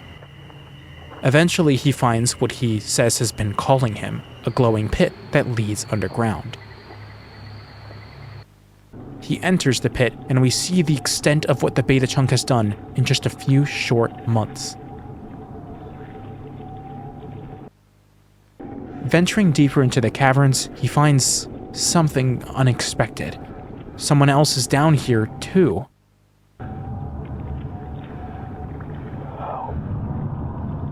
Churchill? I'd say most of what we saw occur in the episode can be taken at face value. The beta chunk has been growing underneath Paradise to hide its presence, but what it couldn't hide is the fact that it has assimilated a large portion, if not the entirety of, the town that it's under. This is the cause of the eerie quiet that discomforted Marcus throughout his time there. The most important thing I'd say we need to keep in mind, though, is the glowing blue figure that appeared before Marcus. This being is most definitely connected to the Starkill, but in ways that we don't yet understand. By now, you may also be wondering why Marcus was allowed to find the beta chunk, considering its deliberate attempt to be hidden. A floating mass being visible in the background of a public broadcast isn't exactly my idea of discreet, and the odds that he was the only one to see and act upon that? Incomprehensible. He was clearly led to Paradise, and I think I might know why. The description of the episode reads, Midwest Angelica 6. The tape is the second created by Marcus Lucan in late May to early June of 1999. Both were found during a Japanese official investigation in 2001, and they were thought to have been leaked by a former CIA operative. 2 other tapes created by Lucan have since been found, though they weren't included in the original leak. So, the obvious thing here is the mention of more tapes from Marcus we've yet to see, but what I find most interesting is the mention of Japan, since it implies that a government survived the fast-approaching calamity that we know will happen. If you think about it, we haven't really explored the possible consequences of the Starkill for any nation outside of the United States, so this description just adds even more intrigue. With that out of the way, let's continue Act 2 by moving on to Terminated. We begin with some expository text telling us how Marcus recorded a local station broadcast the night he was at the motel. These tapes would eventually be received by the Pentagon alongside his camcorder footage. Then we get to see what was on said broadcast. Working for you. You've seen every performance of this play? Yes. But don't you find... After the tail end of a commercial and a brief clip from an old movie, we switch to the Channel 6 news. While the weather is being given, a banner appears at the top of the screen issuing a water boil advisory for Clay County, Missouri. Then we see some live coverage. We're looking at here. Our ground team is attempting to get closer to what you're seeing on your screen. We'll have more updates for you as they come in over the next hour. Again, in case you're just joining us. But the broadcast is interrupted and terminated. For security reasons, this broadcast has been terminated. All information pertaining to this broadcast is now classified.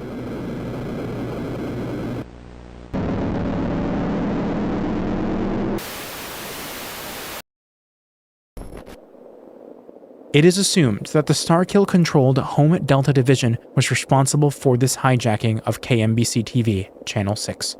All information about the beta chunk's presence in Paradise was kept to absolute secrecy by the Starkill. Despite these efforts, Marcus Lucan still managed to successfully infiltrate Paradise. The implications of this fact are unsettling. You know, that water boil advisory felt strangely familiar. In all seriousness, we know now that Home Delta has been personally hijacking broadcasts to do everything it can to hide the existence of the beta chunk, which makes Marcus' unnatural attraction to Paradise appear even more suspicious, which the archive notes. To me, this is concrete proof that the Starkill wanted him there. One particular detail I want to bring up that I was honestly shocked to find relates to the brief film clip we saw. In the clip, 2 women are having a conversation, and one asks the other if she's seen every performance of this play, to which she responds with yes. Now, if we consider this within the context of the series, it can be interpreted as a parallel to the words spoken by Admiral Nero back in Homebound. As a quick refresher, his speech likens the actions of the humans around him to actors in a play, predictable and futile, since they're bound to a script that he already knows. The idea of him seeing every performance is a reference to the Starkill's ability to utilize the Akashic Plane to remember everything it has ever known, which is what grants it the wisdom to always be one step ahead of humanity. Personally, I think that's a pretty awesome detail to put in, considering most of the audience will just pass through without giving this a second thought. Moving down to the description, this time around it says Midwest Angelica 6S. The tape, which contains the third recording created by Lucan, was found to be property of an entirely separate organization.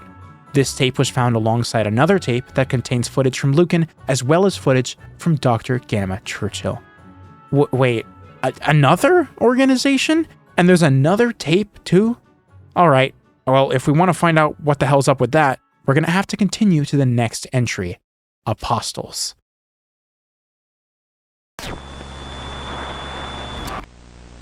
The following footage was found in Lucan's car on the morning of June 5th, 1999.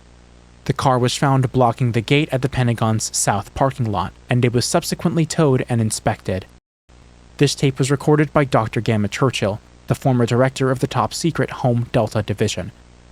We now know Home Delta was strategically and covertly assimilated by the Starkill on April 4th, 1999. This footage was recorded mere weeks after the assimilation event, known now as the Rebirth event. Tape 1, labeled Churchill, opens with the camera facing a receiver. We hear a conversation between what I assume is a Home Delta employee and some member of Pentagon personnel. They discuss the events of the conference, the assassination of the death row inmate, and Churchill's involvement in it all. However, the Home Delta representative's telling of the events becomes skewed the moment he claims that Spencer has been cured of his infection and has personally called for Churchill's execution. In this moment, Churchill realizes he's watching a cover-up unfold before his very eyes. It's a cover-up. It's been over a week since I last received contact from Fakebringer. I fear the worst has come to pass. I can't deny that I saw this outcome as inevitable. Yet, knowing what this outcome would be, I still placed the burden of humanity's future upon him. I can't ignore this fact anymore. The fact that I've evaded my duty to humanity by sending others marching to their deaths. Spencer, Aaron, the countless Deathbringers, they were all sacrificed by me, all in an attempt to avoid the inevitable fate that awaits me. But now, there's nobody left. I'm the only one alive who has the power to end the Starkill threat. There's no other choice. I must carry out my duty, even in the face of certain death. I have reason to believe that the central consciousness of AZ-001 has made landfall, but its location is known only to the Starkill itself. Using this, the Akashic probe, I will be able to extract the knowledge and memories of the Starkill from this hypothetical central chunk, the Beta chunk. Once this vital intel is retrieved, the United States can fully initiate a counterattack to wipe out the Starkill using its own memories. I've determined a range of possible locations for this chunk based on the effect of the Akashic range of the Starkill infection. As far as I can tell, the current core Starkill hubs are located at the Babel site and the Coliseum site. My mission begins here. No matter what, I must survive and locate the Beta chunk before darkness falls on humanity. This is the final stand, and I must do it alone. It's the evening of April 21st, a little over a week after Operation Homebound. He says he wants to assess the infection at the Coliseum site, which he assumes is trying to remain as hidden as possible to avoid detection. A couple hours later, he gets out of the car and walks to a vantage point. He notices what he calls an Akashic node, an antenna for communicating with the Beta chunk, scattering the signal to prevent triangulation. But suddenly, the blue figure appears in the sky.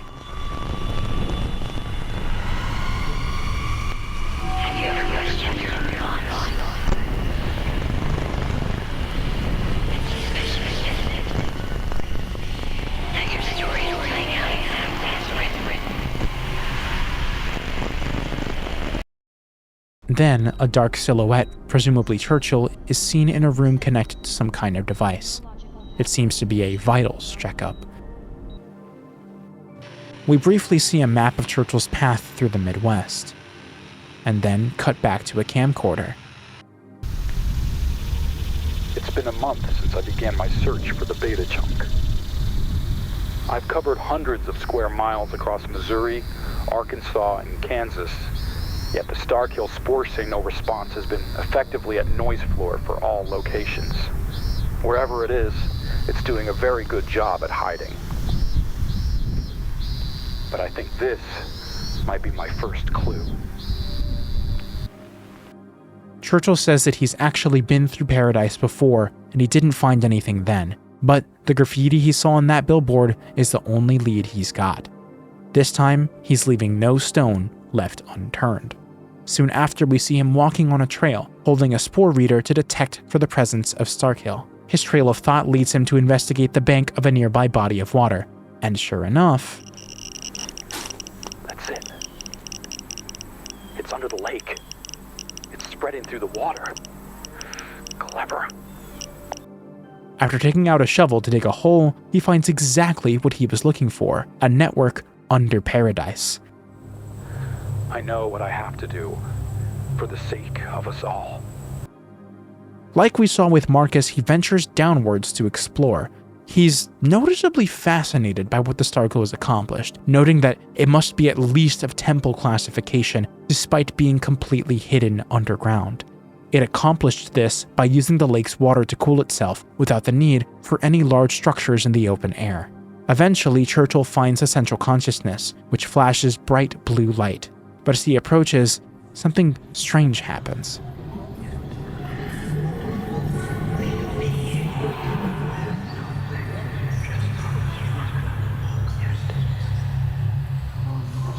Just like the story told long ago, your sacrifice will not go in vain. He'll see to it that your package is delivered safely. Who are you? You know my name.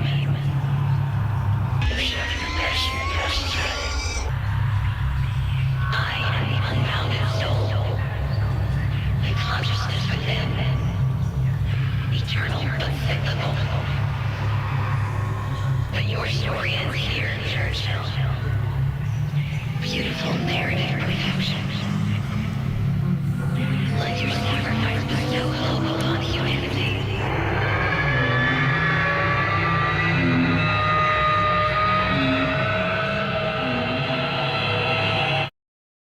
4 days later, the camcorder feed comes back online.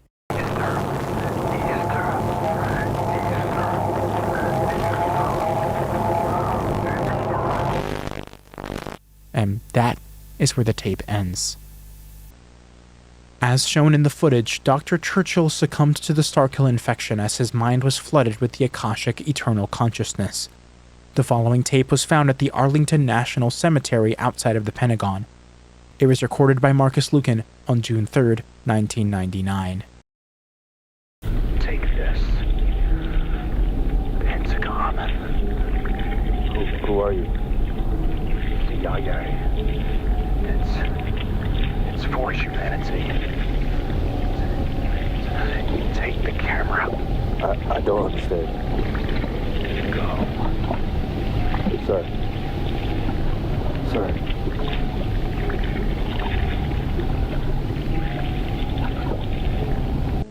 Churchill is gone. What the hell? What the hell? What the hell?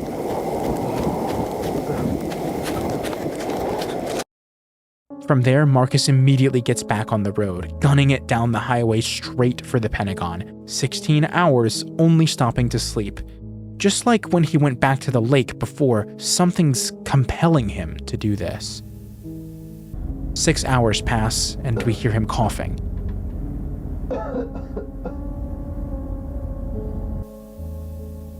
Then, as the sun sets the next day, we hear him coughing again, but more violently this time. At close to 11 p.m., we hear him walking somewhere, coughing still and struggling to even hold the camera up straight. Then...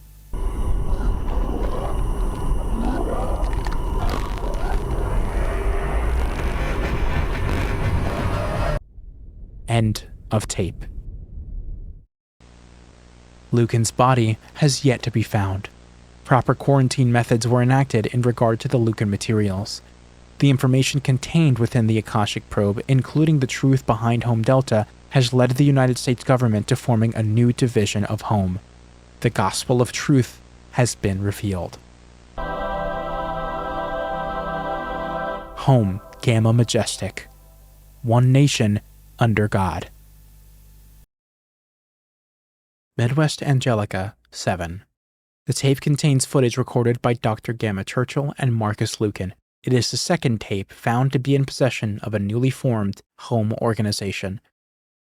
After years of putting others in harm's way, Churchill finally stepped up and felt the weight of humanity's survival directly on his shoulders. Even if he didn't survive, the fact that he finally took responsibility means a lot for him as a character, and I think it's very fitting that the counterattack has been named after him, Home Gamma Majestic. You may be sitting there wondering, though, what exactly happened to him? Well, upon approaching the central consciousness of the beta chunk, he found it enveloped in a glowing blue light, only for the mysterious figure to appear before him once again, just as it did at the Colosseum site and as it did to Marcus. Up until now, we didn't really know who this was exactly, but here, she's revealed her identity to us, the second apostle of Azazel. She is the conscious soul of the Starkill, manifested into the physical world. Just like Nero, she has seen the outcome and knows what needs to be done to fulfill it. However, she has a less outwardly malicious approach when compared to what we've seen from Nero. She allows Churchill to meet his end in a way that frames him as a hero, acting as a sacrifice to bestow hope to humanity. She even compels Marcus to find Churchill to make sure his package is delivered safely, which is the only reason why Marcus was able to infiltrate Paradise in the first place. She was never helping Churchill or Marcus. She was simply providing drama, because Azazel is operating at a higher level than humanity could ever hope to comprehend. It's just more interesting that way. So even though the Pentagon did receive the Akashic probe, we have to wonder whether or not their counterattack will even matter. I mean, by that logic, does anything we're watching as the viewer even matter anymore?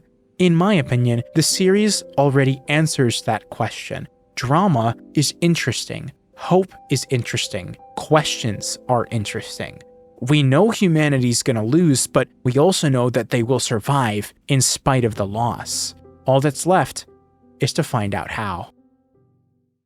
Gospel opens with a title card, introducing the Akashic Memory Recall System. The user interface boots up, loading the information taken from the Starkill's Akashic memory.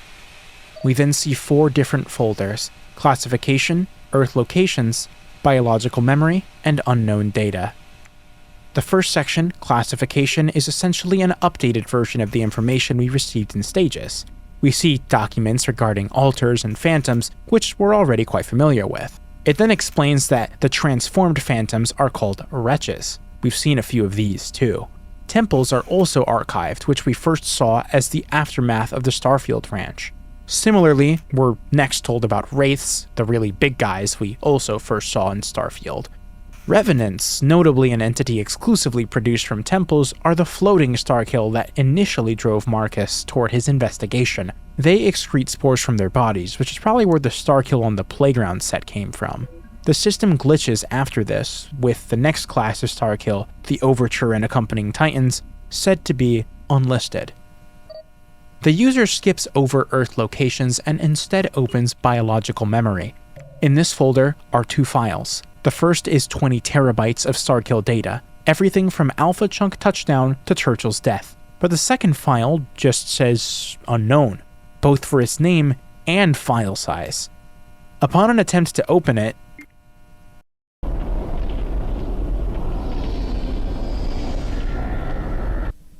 it seems to crash the whole system. Thankfully, it reboots and we arrive back at the home screen. With nothing left to explore, the user opens the Unknown Data folder.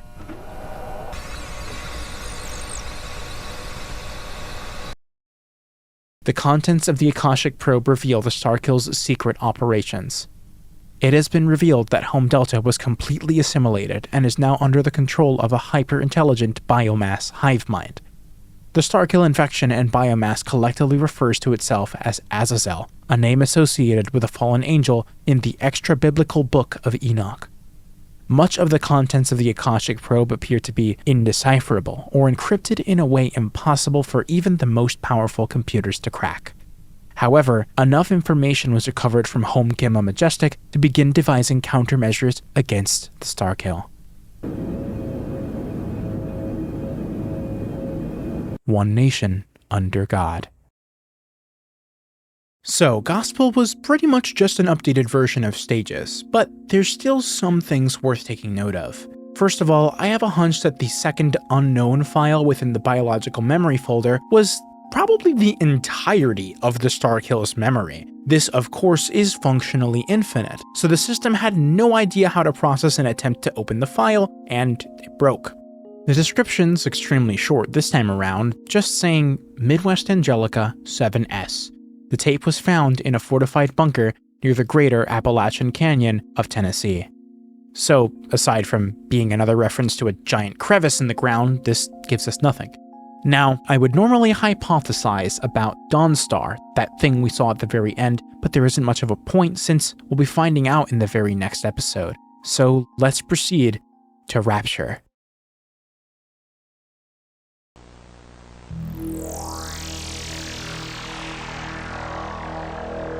Gamma Majestic.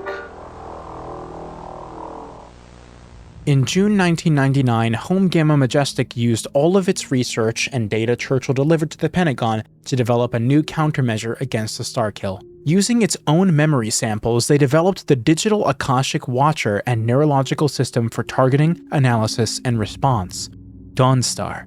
This machine possesses all of the Starkill's known memories and can thus predict its actions with up to 99% accuracy. Gamma Majestic plans to contain the main structure of Dawnstar on a highly militarized orbital defense platform known as the ARC, which will be launched in the coming days. On Independence Day, they will commence the ultimate counterattack, codename Operation Rapture. On June 28th, the ARC is launched into orbit.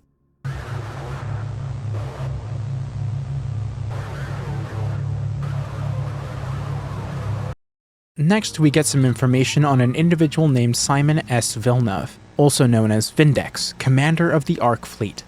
At 9:32 p.m., he has a conversation with Dawnstar. All personnel are currently on standby. Fleet is prepared for immediate action. Thank you, Commander.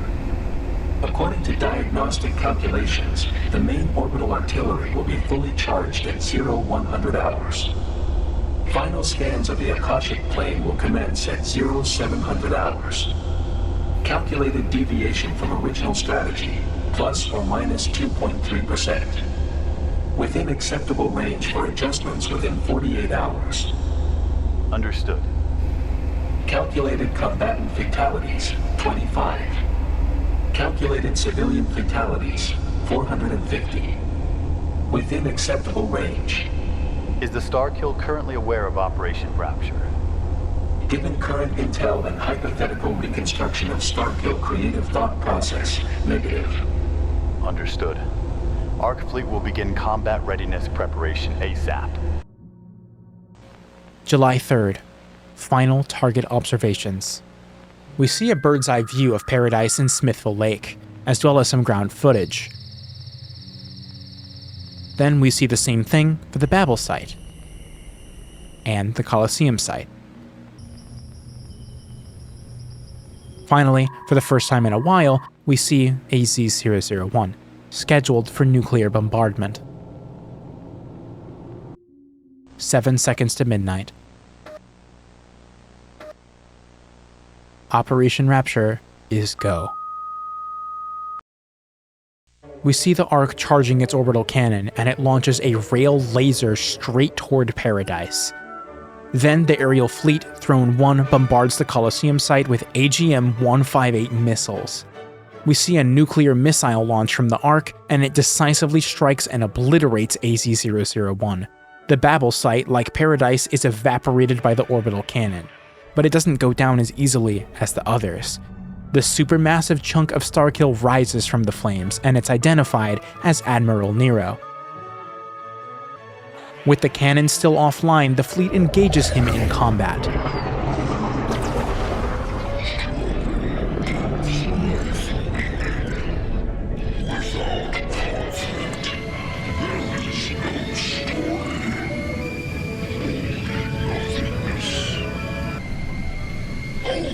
A blue beam strikes the fleet, and the second apostle joins the fight, appearing before Nero. I have seen the past and the future. I have seen infinity. So long as there's a will to remove us, the cycle will repeat for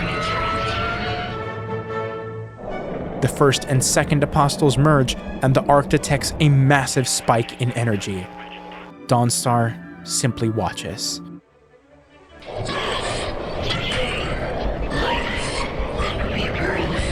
Trapped in an eternal dance, fueled and dispersed by the hand of God. All for his own amusement.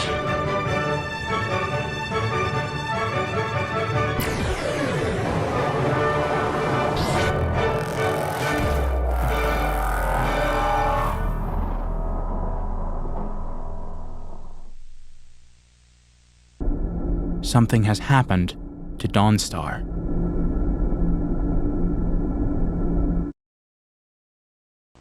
We see the media report for Operation Rapture. On July 4th, 1999, at 12:33 a.m., the Starkill threat was officially declared to be 100% eradicated. Home Gamma Majestic's Department of Press and Media began a cover-up campaign to hide the truth of Operation Rapture. On a channel serving Lincoln, Nebraska, their morning weather forecast is interrupted by an EAS alert.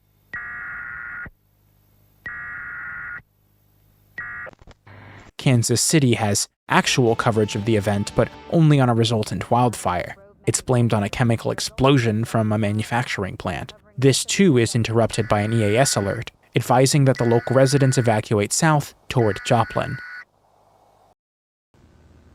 By the end of Operation Rapture, the civilian death toll amounted to 1,734, with another 10,456 injured, a far cry from the prediction Dawnstar gave. Despite this, the truth of Operation Rapture and the Starkill threat as a whole remain hidden from public attention.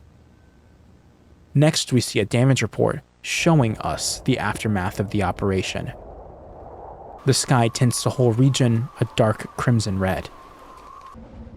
Paradise has been reduced to a stormy wasteland. Damage report within acceptable limit. Proper cover-up and reconstruction measures have been enacted as of July 7th. End of report. Our final scene shows a cinematic shot of the Ark, the moon in the distant background. We end on Dawnstar. One nation under God.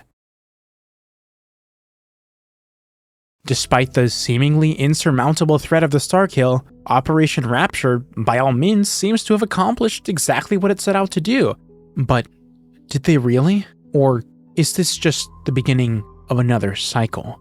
I find it a little scary how willing they were to accept so many civilian casualties. To me, this reinforces that they're relying too heavily on whatever prediction that Dawnstar gives them, readily assuming that these deaths were a necessary sacrifice. It may be obvious to us, but it doesn't seem like anyone at home recognizes that using the Starkill to create an artificial intelligence was probably a fucking bad idea. To me, it's clear that Dawnstar is compromised, and that's not even addressing the suspiciously Marcus-shaped elephant in the room. Humanity believing that they've won is exactly what the Starkill wants. But the weirdest detail presented to us in the episode has nothing to do with the events, or the characters, or any of that. At 4 minutes and 34 seconds, the tape we were watching appears to end, and another begins. It's preceded by a brief card that says, "Footage taken from Redacted, directed by Redacted, recovered September 15th, 2003. The description reinforces this by saying, Midwest Angelica 8. The tape was found in the Greater Texas Chasm, and required additional footage taken from Redacted, for the sake of context and visual clarity." Alright, I know what you're thinking. The first episode Episode 0 was an advertisement for a film sharing the series name Midwest Angelica, and now we've been given reason to believe this film exists in-universe. However, the particular wording used in the message is very important. It says required additional footage. That means that the footage taken from the film is distinctly separate from something else. If you're still lost, let me just give it to you straight. Rapture was a mix of in-universe real footage and footage from the film that also exists in-universe. If you're still confused, I honestly wouldn't blame you. Rather than trying to explain it any further, I think we should just watch the final episode of Act 2, REDOAK. The episode begins by establishing the REDOAK production company, who's responsible for the production of the film. We proceed to watch an interview with the special effects supervisor, and throughout it we get to see behind-the-scenes footage of many shots that have been showcased throughout the series. The interviewee talks about how the production began around 1989 or 1990, though this interview was conducted in 1995. He says that he met the film's director through a mutual friend at the church, and he was basically hired on the spot, despite just being a hobbyist. Everyone on the production was generously compensated by this director, and he had a very hyper-specific vision of what he wanted for the final product, resulting in 5 different cuts of the film because it just couldn't all fit in one. The movie didn't even make any money, but that was inconsequential for the crew.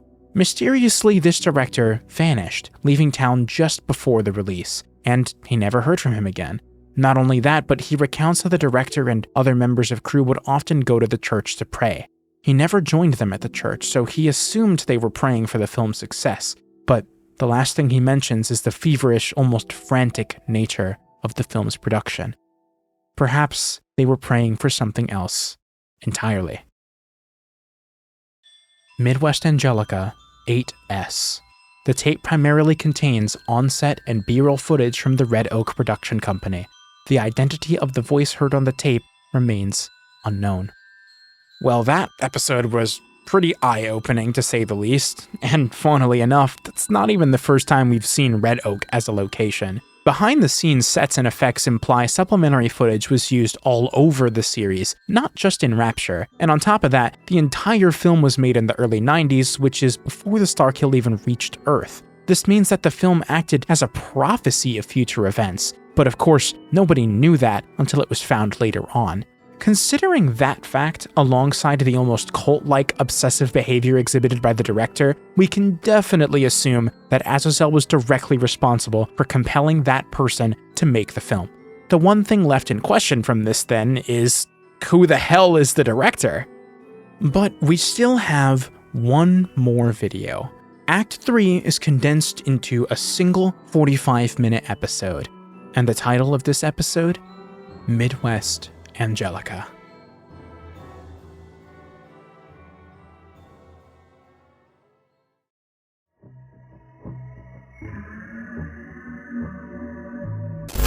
Just can't accept that. But what if something had happened? What if it all ended that night?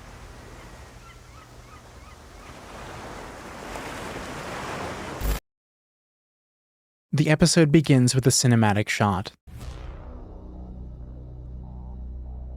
We establish the current date as 2003.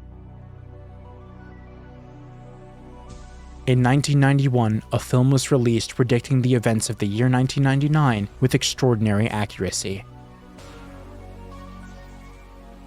A complete tape was discovered by researchers in late 2002. The film was called Midwest Angelica.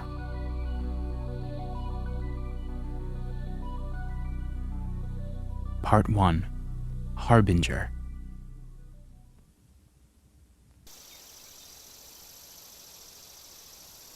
We find ourselves in Madison, West Virginia. The date is now July 1999. We hear a man begin to speak about his desire to leave town, citing his paranoia as the screen flashes newspaper articles about missing people and winged cryptid sightings. He doesn't know if he can believe what he's been seeing and feeling, no longer safe in his own home. We cycle between shots of the Madison sunset ending on a group gathered around a flame, and in that flame is a symbol of Azazel. Suddenly, we're watching WCHS-TV, Channel 9. The time is 10:56 p.m. and on the schedule is your local radar, prayer service, and paid programming. We get the weather, and then the horoscope for July 23rd. A feeling of dread descends upon you. You might feel unnerved. Don't worry, it will end soon. The feed glitches, revealing text almost hidden behind the normal broadcast. It reads, "At midnight we pray atop Rucker Hill. His presence is upon us. The Harbinger told us what to believe. We will become God." We see the flames atop Rucker Hill. Sirens approach, but it cuts off. The following morning, Detective Robin Umbra delivers an incident report from the police station. 4 nights in a row, the police responded to calls about a fire and chants on Rucker Hill. But every time they arrive, everyone's gone, and all that's left is the cross and a symbol burnt into the ground. But after witnessing the Channel 9 hijacking, they may be able to use that lead to finally catch them in the act. We're shown a large tower, followed by the inside of a building, the TV station. Then we see Channel 9's sign-off, likely being watched by very few at this time of night. The sign-off is interrupted by a civil danger alert, but this is just another hijacking. The time to enter Golgotha has come. We obey his command by midnight. The dead shall rise once more. We see the sunrise. Detective Umbra remarks that the hill was silent for the first time in a week. The police investigated the station following the second hijacking. He states that it was a mess with barely functional equipment. I'm assuming this particular station wasn't being actively maintained, explaining the state of it, as well as the ease of hijacking. The station has been shut down indefinitely, but unfortunately, this kills their only lead. A storm rolls into town. Umbra stands in the street, looking up at a rooftop. The winged cryptid appears before him, addressing him directly.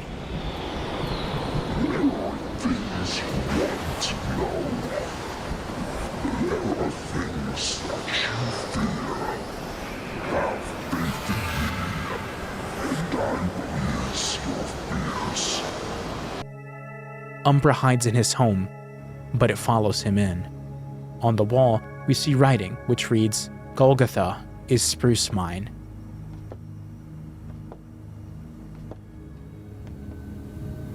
You either open the door and face death, or you find what you're looking for in Golgotha. All of your dreams, your deepest desires, absolute pleasure. It is your choice. Umbra flees in his car. My house is no longer my home. I hope it was just my imagination. But I need to leave this place. He stops at a motel and looks down at his hand. Who knows how long he has left now? In his room, he watches the Channel 9 news. 10 people reported missing, adding to the original 15. Among these 10 is Umbra himself, who was responsible for that very investigation. But after that, the reporter says something strange. Although he may be able to hide, there are only 2 choices for Umbra. Either you open the door and face death, or you find paradise in Golgotha. I know everything you do. Everywhere you go. There are only 2 choices. Of course it knows. Azazel knows everything. Umbra stands before a wire fence, lining the perimeter of the spruce mine. He looks down at his hand again. He enters the mine. The winged creature, no, Lucan, beckons him to the light, telling him to embrace his desire just within arm's reach. Umbra signals acceptance and walks forward. Then, the reveal. We now know the fate of the 25 missing people of Madison. Lucan lured them with false hope, fusing their bodies together to construct an altar hidden deep underground. It's the same strategy that was used for the beta chunk, and Umbra is the next victim in this altar's construction. This is beauty. Heaven. They have become God. A storm rages above the mine. We see the site of Lucan's transformation, and then we see him flying in the sky above it all. He has become the Harbinger, and the Starkill decisively remains. Part 2. Revelation. We see an establishing shot of the Ark in front of the sun, and the focus shifts to a discussion between Dawnstar and the Council on board. What is the fate of Marcus Lucan? We all saw what was on that tape. Indeed. He appeared to have grown wings of some kind post-Starkill infection. We've never seen anything like it. Rest assured, Council, that Marcus Lucan is no longer an active threat. As we have discussed, any Starkill presence outside of the effective Akashic range becomes dormant within 7 to 15 days. What if he managed to spread the infection sufficiently enough within that time frame to form a new biomass cell? Once again, we have no such data to suggest that is the case. Then where is his body? It likely disintegrated outside of Arlington Cemetery. If there truly was a Starkill biomass hub on Earth, it would be easily detectable. That wasn't the case with Paradise. Integration with Starkill memory samples has allowed me to collect data that would ordinarily be invisible to basic instruments. If a biomass hub as covert as Paradise were to be formed today, it would be detected immediately. Rest assured, Council, that the Starkill threat on Earth has been completely eradicated. Well, it's lying right to their faces now. That's not good. We shift our attention to Gamma Majestic headquarters, a pyramid in the Nevada desert. The date is August 1999. We see various shots of complex machinery and a man standing in a hallway. An unusual Akashic reading is detected. Home requests satellite reconnaissance from the Ark, which shows that Madison has been completely enveloped in Starkill. But Dawnstar wipes this data and returns an image of Madison completely unaffected. It's labeled as a false report.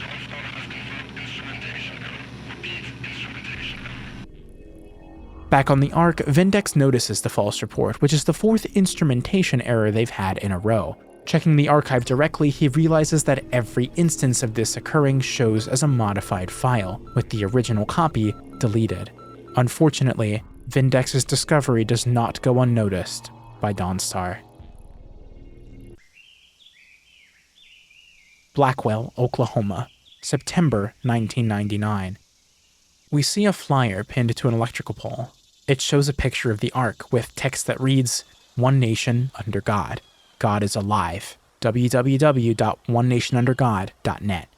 We can't say for certain who put these up, but the scenario is certainly familiar. We cut away to meet a new face, John B. Patmos, an intern at McConnell Air Force Base. He visits the strange website found on the flyer. Because of his internship, John already has a vague idea of what the thing on the flyer is, but most people do not. We get to view a forum post from September 2nd, which reads, "This morning, the 8HK locator started tracking correctly. Really happy with the progress. Now that we can watch its orbit, we can try to make contact via radio when we know that it's in range. I'm working on a device to transcode radio signals into raw text and vice versa." Scrolling down, the user shows off their equipment and a sentence that reads, "I do believe we are dealing with God." The object will appear over Blackwell at 10:42 p.m. tonight. That's when it will be closest to my transmitter, and that's when I can make contact. We're making history here, folks. Check my tracking file for confirmation.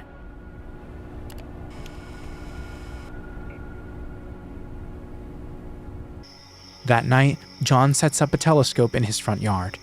Sure enough, he spots the Ark in orbit. The next day, another forum post. "I've managed to contact God.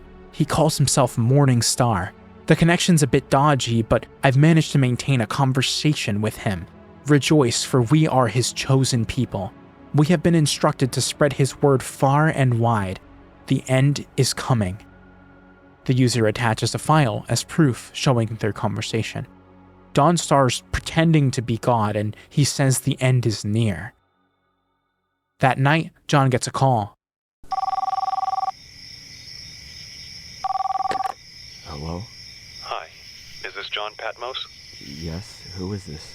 I apologize for the late call. I'm the caretaker of Dr. Lucas Michaels. He has a message for you.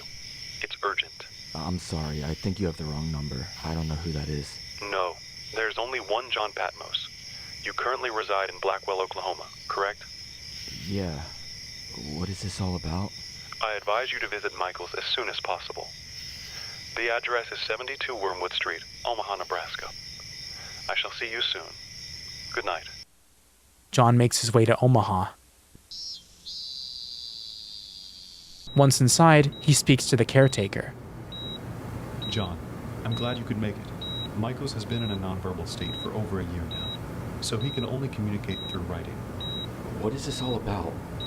He wanted you to read this, and he wanted to see you in person. Leave for Key West within the next week. Do not wait any longer. Stay there until January of 2000. Watch what happens. Michaels. The caretaker and John express mutual confusion, neither having any clue what the note is about. Then suddenly,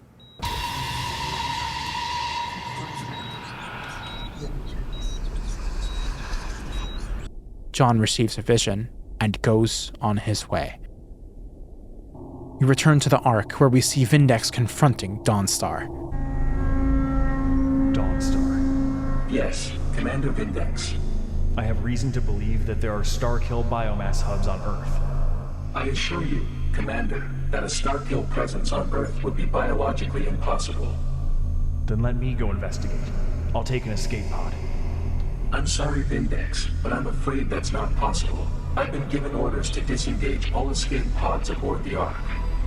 All personnel must remain on the ship, even in the event of an emergency. What? Who gave you those orders? I did. We then view another archive of a conversation between the forum user and Dawnstar. The Oracle of Omaha has chosen an observer. The final cascade has begun. Go forth to paradise. There you will receive a blessing of my soul. John takes these commands, perhaps meant for him to find, and makes his way to Paradise, Missouri. However, he's confronted and stopped by the second apostle. You don't belong here. This is my only warning to you. Go to Key West. Nothing will remain here.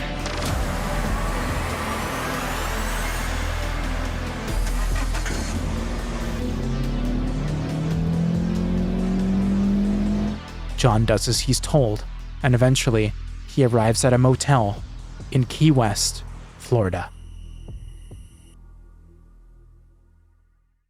We return to Vindex's confrontation. Vindex, there was nothing you could have done. Your fate was sealed before time itself began. What are you talking about? I've been in control of this story since the beginning. Before you were even aware of my existence, I was planning this moment. I am the third apostle, the mind of Azazel. The Ark is the keystone to apotheosis. Your colleagues already know that and have submitted themselves to God. Vindex, your opposition has provided the necessary element of tragedy, but you are not the hero. There are no victims in nature, only survivors. Farewell.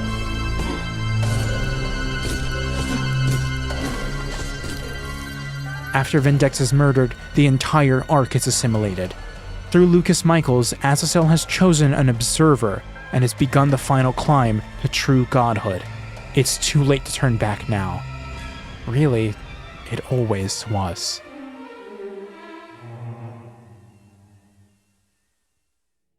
Part 3. Apotheosis. At the White House, the president is confronted by two men. They introduce themselves as messengers of Azazel and inform the president that the entire capital has been covertly assimilated. He is the only living human within a 35-mile radius. They demand he shut down Gamma Majestic and disarm all nuclear weapons, barring any other nation from intervening. Should that occur, the consequence is the death of every human on the planet. It's me. I'm staring at heaven's grace. After giving the code word, a missile launches from Gamma Majestic.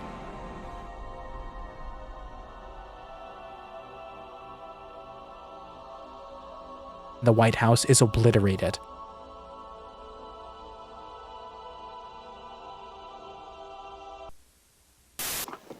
We see a TV feed switching between channels. The guide shows the time as 7:18 p.m., with Channel 45 playing a movie titled The Risen Dead. A Nebraskan farmer discovers an animated corpse in his backyard. Talk about deja vu. The feed is interrupted by a national alert informing the public about the nuclear weapon which detonated over Washington, D.C.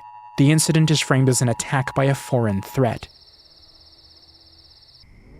Sirens go off near the site of the explosion, as well as in Key West. John watches from his motel TV. He receives his own PSA, advising that everyone in the Florida Keys evacuate north. This is it then. Michaels is right. We get a look at the current states of Pennsylvania, North Carolina, Texas, Oregon, Tennessee,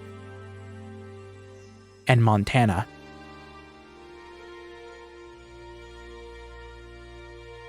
At Gamma Majestic HQ, instruments are finally picking up what has been happening right under their noses, and the map shows just how dire the situation is. They initiate emergency contact with the Ark, not realizing it's already completely compromised. Dawnstar tells them the readings are correct. Over 150 Starkill biomass hubs have appeared. However, he claims that the largest of them, an Overture located in Thunder Basin, Wyoming, acts as the central hub. According to him, if they can destroy that, they'll destroy them all. And so, Home Gamma Majestic takes one last stand and initiates Operation Armageddon.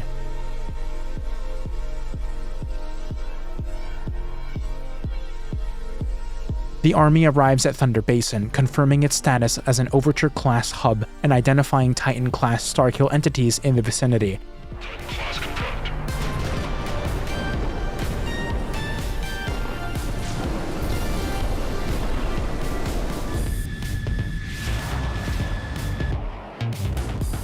Several Revenants exit the Overture, attacking the aerial fleet. A nuclear strike is launched from Home HQ, striking the Overture, but with minimal effect. The Harbinger makes his entrance as well, and decisively takes out the leader of the aerial fleet. At the same time, the Titans begin to overrun the ground team. Desperate, Home requests an orbital strike from the Ark, so Dawnstar takes the opportunity to make a critical move. He strikes Home HQ, definitively obliterating what little opposition was left. It's game over.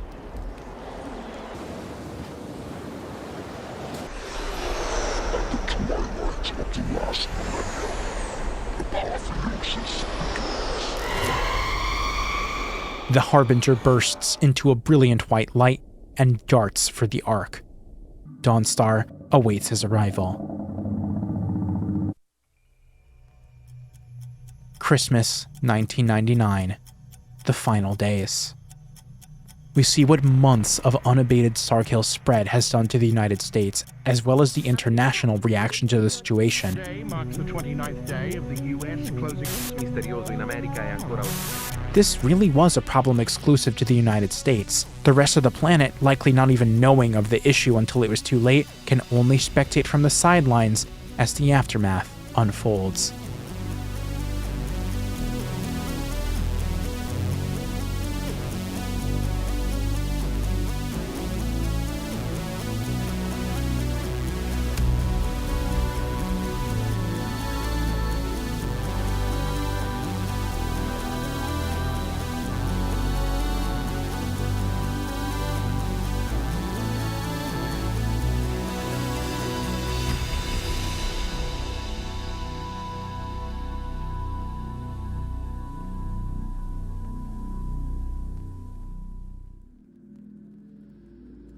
December 31st, 1999, New Year's Eve. We see the Thunder Basin overture has grown to an absolutely monstrous scale, rising well into the atmosphere. Back in Omaha, we see Lucas Michaels one last time. The populace has become the southern overture connect, giving birth to a new god.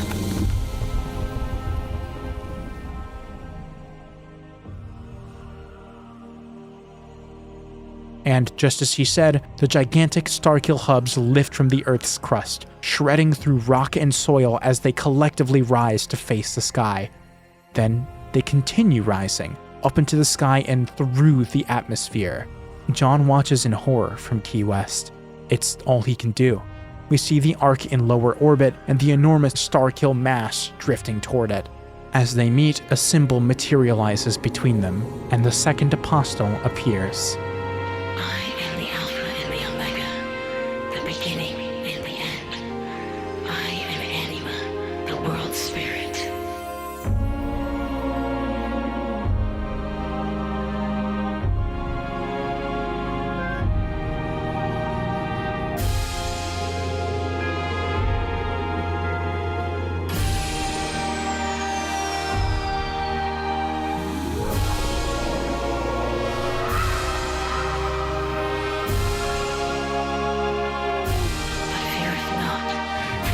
Angel Azazel shall deliver thee to a new paradise, one of infinite splendor, and where joy reigns supreme.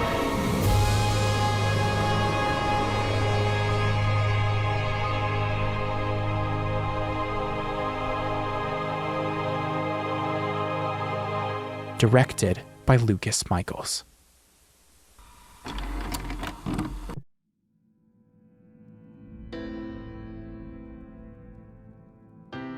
At midnight, January 1st, 2000, multiple sources tracked a large object exiting Earth's atmosphere. The object appeared to originate from the continental United States. The object was later designated AZ-002. By March of 2000, the object was tracked near Jupiter's orbit, with its trajectory headed outside the solar system. Shortly after, the United Nations set up a task force to investigate the events that had unfolded in the US months prior. The task force was called Easter 1.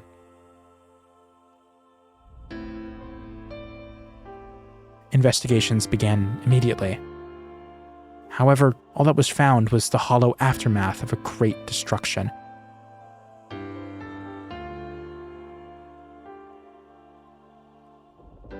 Large slabs of continental crust reached miles into the sky, while monumental chasms bored deep into the earth.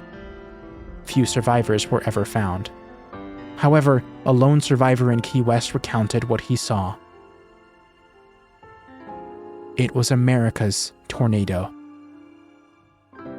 John Patmos.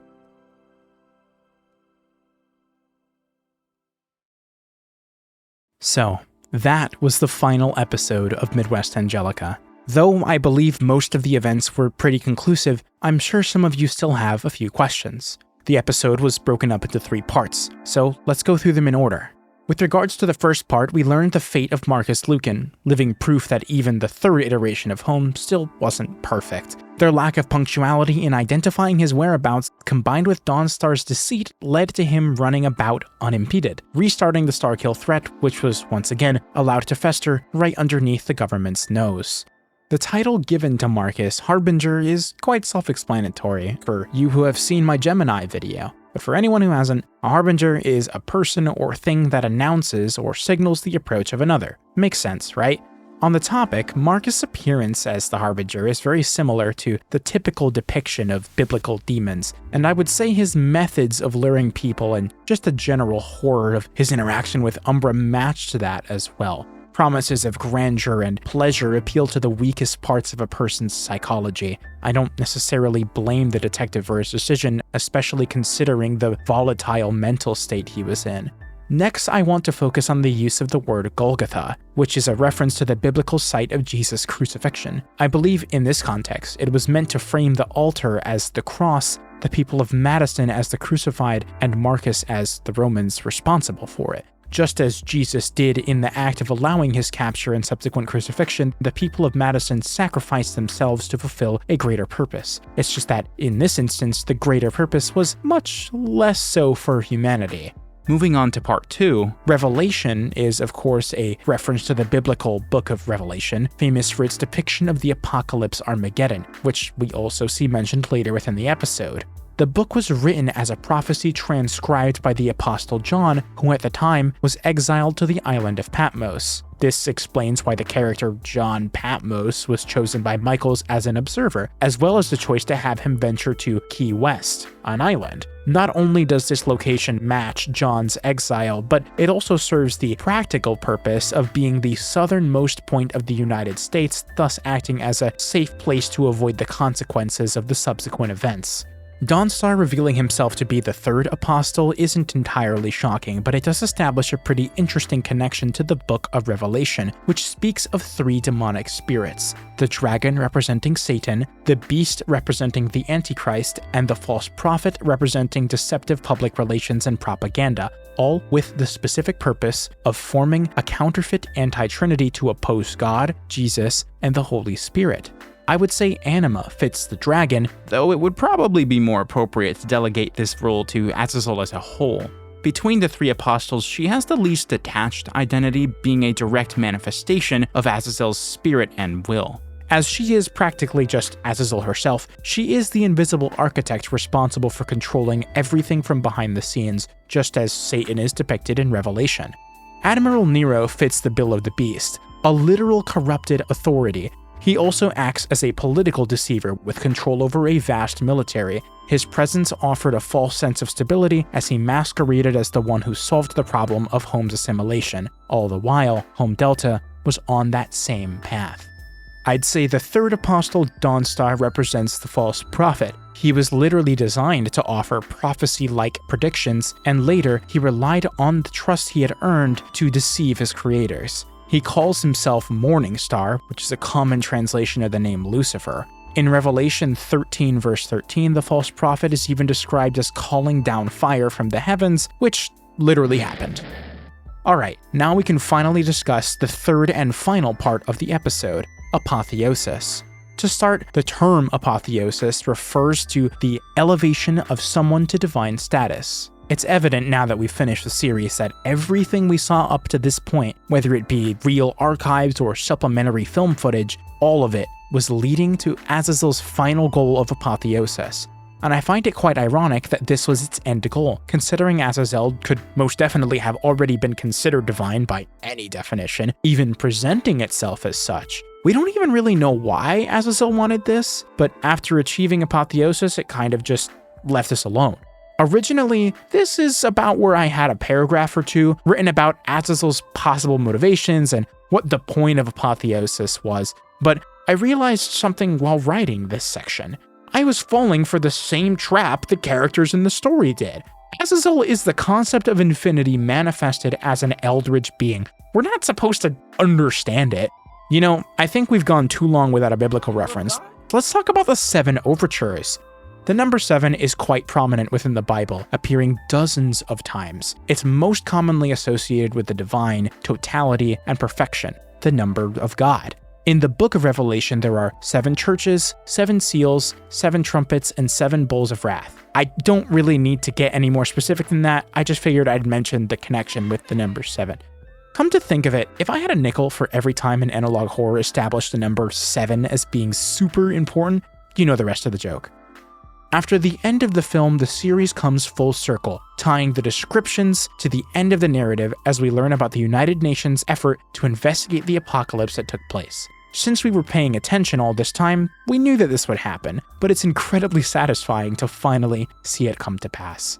The description did not have a message for us this time around. All it says is Midwest Angelica Infinity. The last thing I want to talk about, at least as far as the final episode is concerned, is the quote that it ends on. it was America's tornado. What did he mean by this? Well, in saying this, he's comparing the cataclysm he witnessed to a natural disaster, a destructive force that we can study, we can predict, but ultimately cannot control in any capacity. The series was trying to clue us in on this theme from the very beginning, with the first episode ending on a tornado warning. And there's a deep-rooted fear of these very disasters ingrained into human culture, especially in religion. Deities have been associated with natural disasters consistently throughout history, and the Christian faith is definitely no exception. I mean, think of the Great Flood. And I'd argue that there's no other place in the world where tornadoes and Christianity overlap more than the Midwestern United States. The region is quite literally called Tornado Alley. It gets more of them than any other place on the planet. Ironically, this actually results in many living there not giving tornadoes the respect that they demand. Unfortunately, this is an attitude with potentially disastrous consequences, and we get to see this play out in the story. I spent a decent portion of this video bashing Churchill for this, and to clarify, he's not innocent. But at the end of the day, he was part of a much bigger systemic problem. The government as a whole.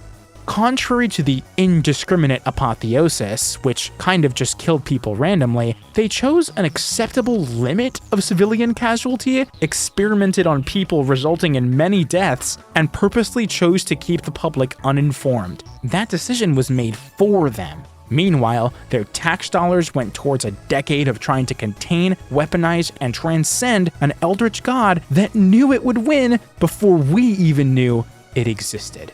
The government had every reason to treat the Starkill threat with respect, but they just didn't, and that complacency was their doom. And this is the recurring primary theme of Midwest Angelica: hubris and ego clouding the better judgment of people in charge of making very important decisions. In all our self-importance, we're more of a danger to ourselves than Azazel ever was. Alright, now that the individual episode breakdowns are out of the way, I want to use the end of the video to focus on delivering a concise breakdown of the series timeline. This has been a pretty long journey, so I'm sure a lot of you could use the recap. Let's get into it. So, the timeline might honestly start before time itself. The extent to which Azazel has existed is pretty vague, but with the whole theme of infinity and the cyclical nature of its arrival, I'm just gonna say a really long time ago. If the speech from Homebound is anything to believe, Azazel visited Earth multiple times and may have been responsible for several historical catastrophes. So long as there is a will to oppose us, the cycle will repeat. Midwest Angelica simply depicts the most recent arrival of the corpse from the cosmos. On April 5, 1983, Lucas Michaels and his team at the Glenn Research Center discover an anomalous biosignature around Jupiter's orbit. Already under its influence, Michaels dubs this anomaly AZ001, or Azazel. During the following months, the team confirms that what they found is merely a corpse, but as we know, that doesn't stop it from being a problem. On May 23, 1986, Michaels sits down with Gamma Churchill and Robert Spencer, two men who specialize in psychological research and occult research respectively. He confides in the two men that during his time researching AZ001, he's begun to have strange, recurring dreams, and sometimes he feels like someone else entirely. Whoa! This is the first sign that Michaels' relationship with Azazel is a very particular one, that of a god and its prophet. Churchill and Spencer appoint him as the leader of the Division of Heavenly Operation and Material Examination, HOME for short. HOME's operation begins in March of 1987, and on March 13th, Spencer and Churchill found Home Delta, a completely separate branch of the organization that Michaels is never made aware of. This tells me that the two of them never really trusted Michaels, and I can't really blame them. Shortly after this, HOME determines that AZ001 is on a trajectory toward Earth, and it will arrive in the year 1999.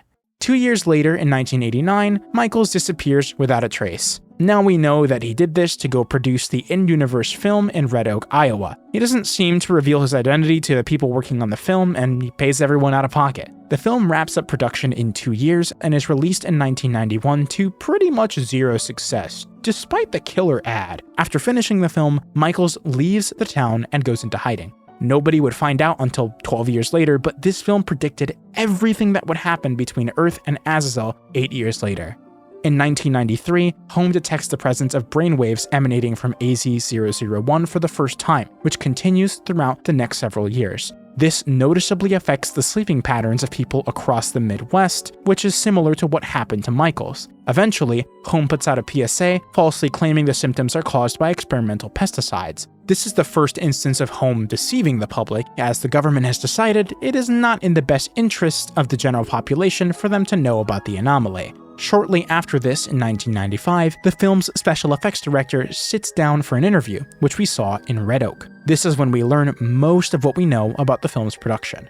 On New Year's Day, 1999, AZ-001 enters Earth's orbit. On the morning of January 16th, the Alpha Chunk detaches from AZ-001 and lands near Home HQ, and likely immediately, pieces of this chunk separate to find the location of the nearest intelligent life to assimilate. Unfortunate for the Jones family, this happens to be their home. 39 minutes after touchdown, the Jones family head wakes up to their barking dogs, and the events of Starfield occur nearly simultaneously with those seen at the end of Home.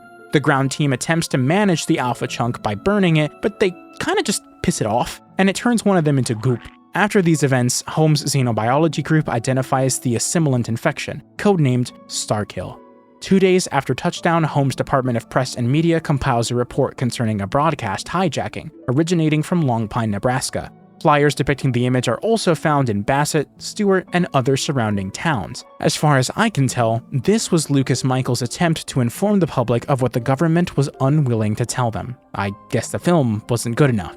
Sometime after this, Dr. Andrew Evans investigates the Alpha Chunk, returning on January 28th for further analysis. As far as I can tell, one of his previous visits had already infected him. He starts acting a little strange and poisons the office water supply in an effort to infect even more people. Home Delta, already aware of the danger, steps in to take out Dr. Evans before the situation escalates further. But Dr. O'Connor, who was directly given a cup of water by Evans, has already fled the scene, along with a missing sample of the Alpha Chunk.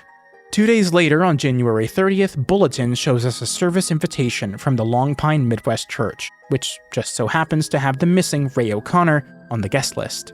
On February 7th, Churchill delivers a presentation regarding AZ-001 and his plans for Home Delta, including Project Babylon.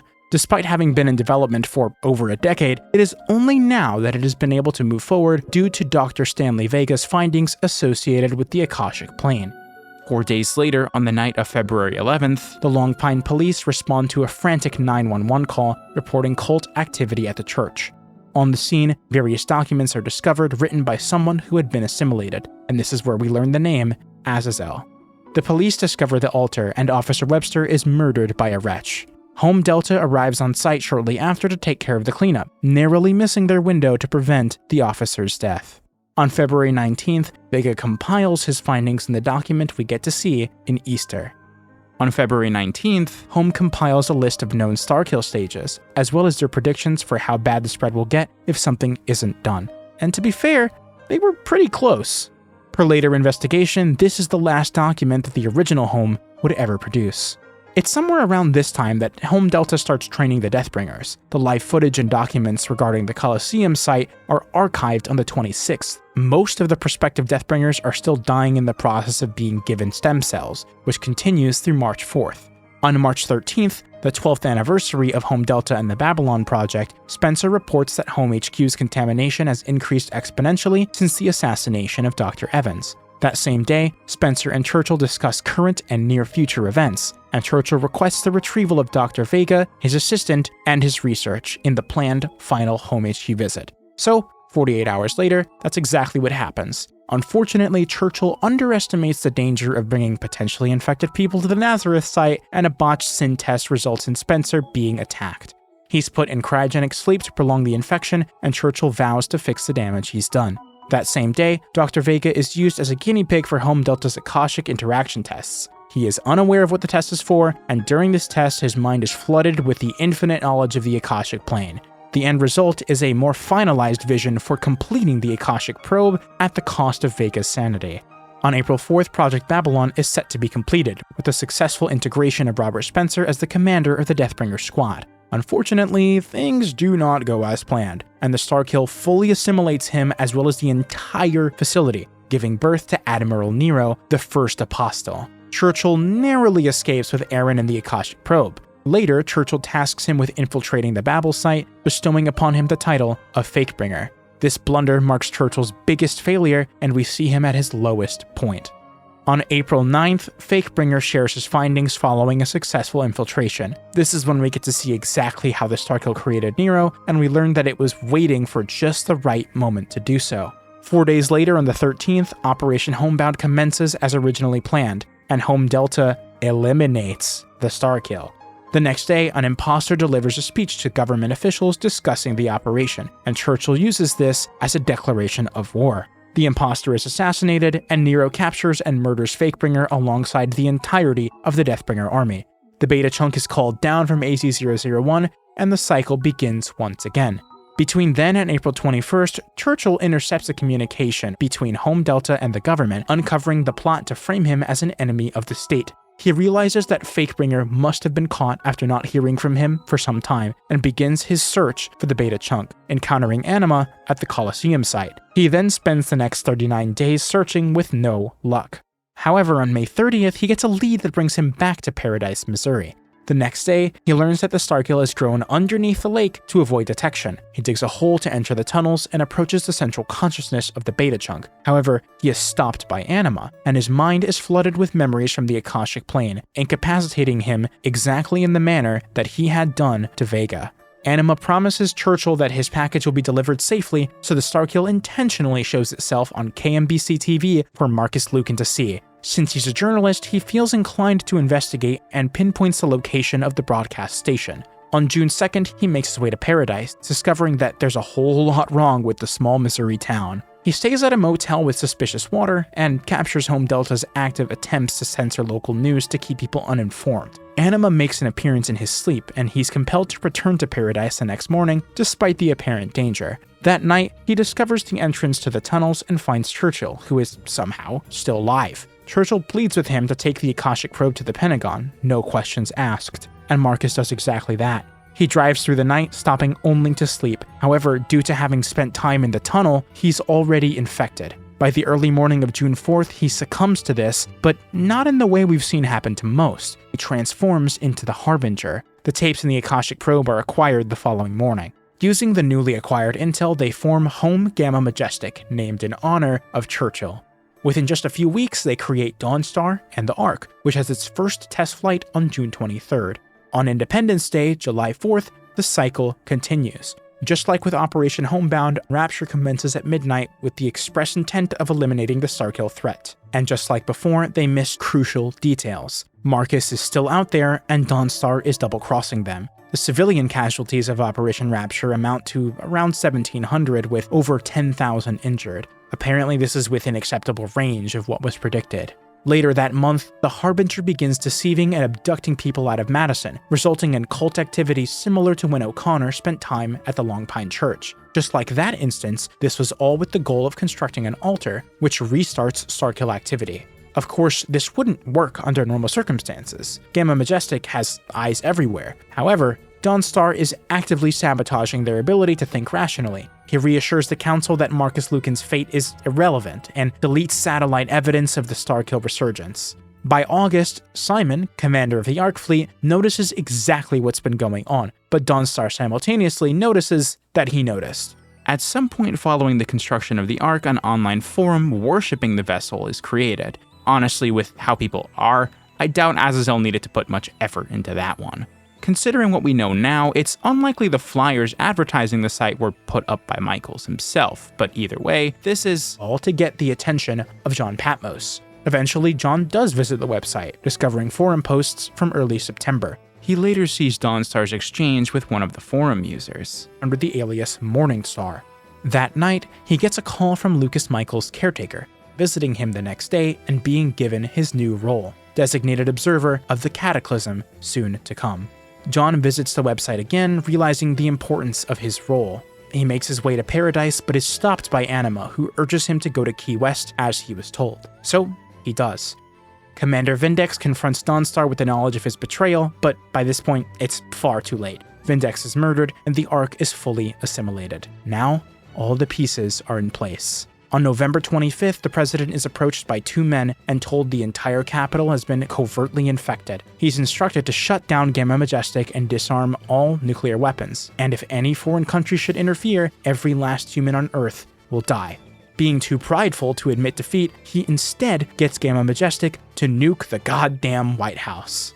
In the same moment, Gamma Majestic detects the Starkill that's been building up for months all at once. Dawnstar tells them to attack the Overture in Thunder Basin, but since they still have no clue Dawnstar is compromised, the Starkill basically uses this as an opportunity to wipe everyone out at the same time. After the battle is over, the Harbinger joins the Ark, and they wait out the rest of the Millennium to initiate the apotheosis. And on December 31st, the Overtures lift out of the ground and float toward the Ark, and Anima appears. They all merge together as one, creating AZ-002, the perfected version of Azazel. By March 2000, AZ-002 approaches Jupiter and continues on its trajectory away from Earth. From there, the United Nations decides to embark on an expedition to comb over what remains of the once great nation. Unfortunately, what remains is almost nothing at all. Giant chasms and ravines form near massive slabs of continental crust reaching miles into the sky. Villages, towns, and major cities alike are destroyed. Few survivors are ever found. But among the few is John Patmos. We never do get to see the end of the expedition. The latest date we have is September 2003, which appears to be when the footage was all compiled. The result of this compilation is the archive we know as Midwest Angelica, the YouTube channel. It's a bunch of government documents, found footage, and scenes from Michael's film. The last episode in the series playlist is that very supercut as one continuous viewing experience, and it's titled Midwest Angelica Film.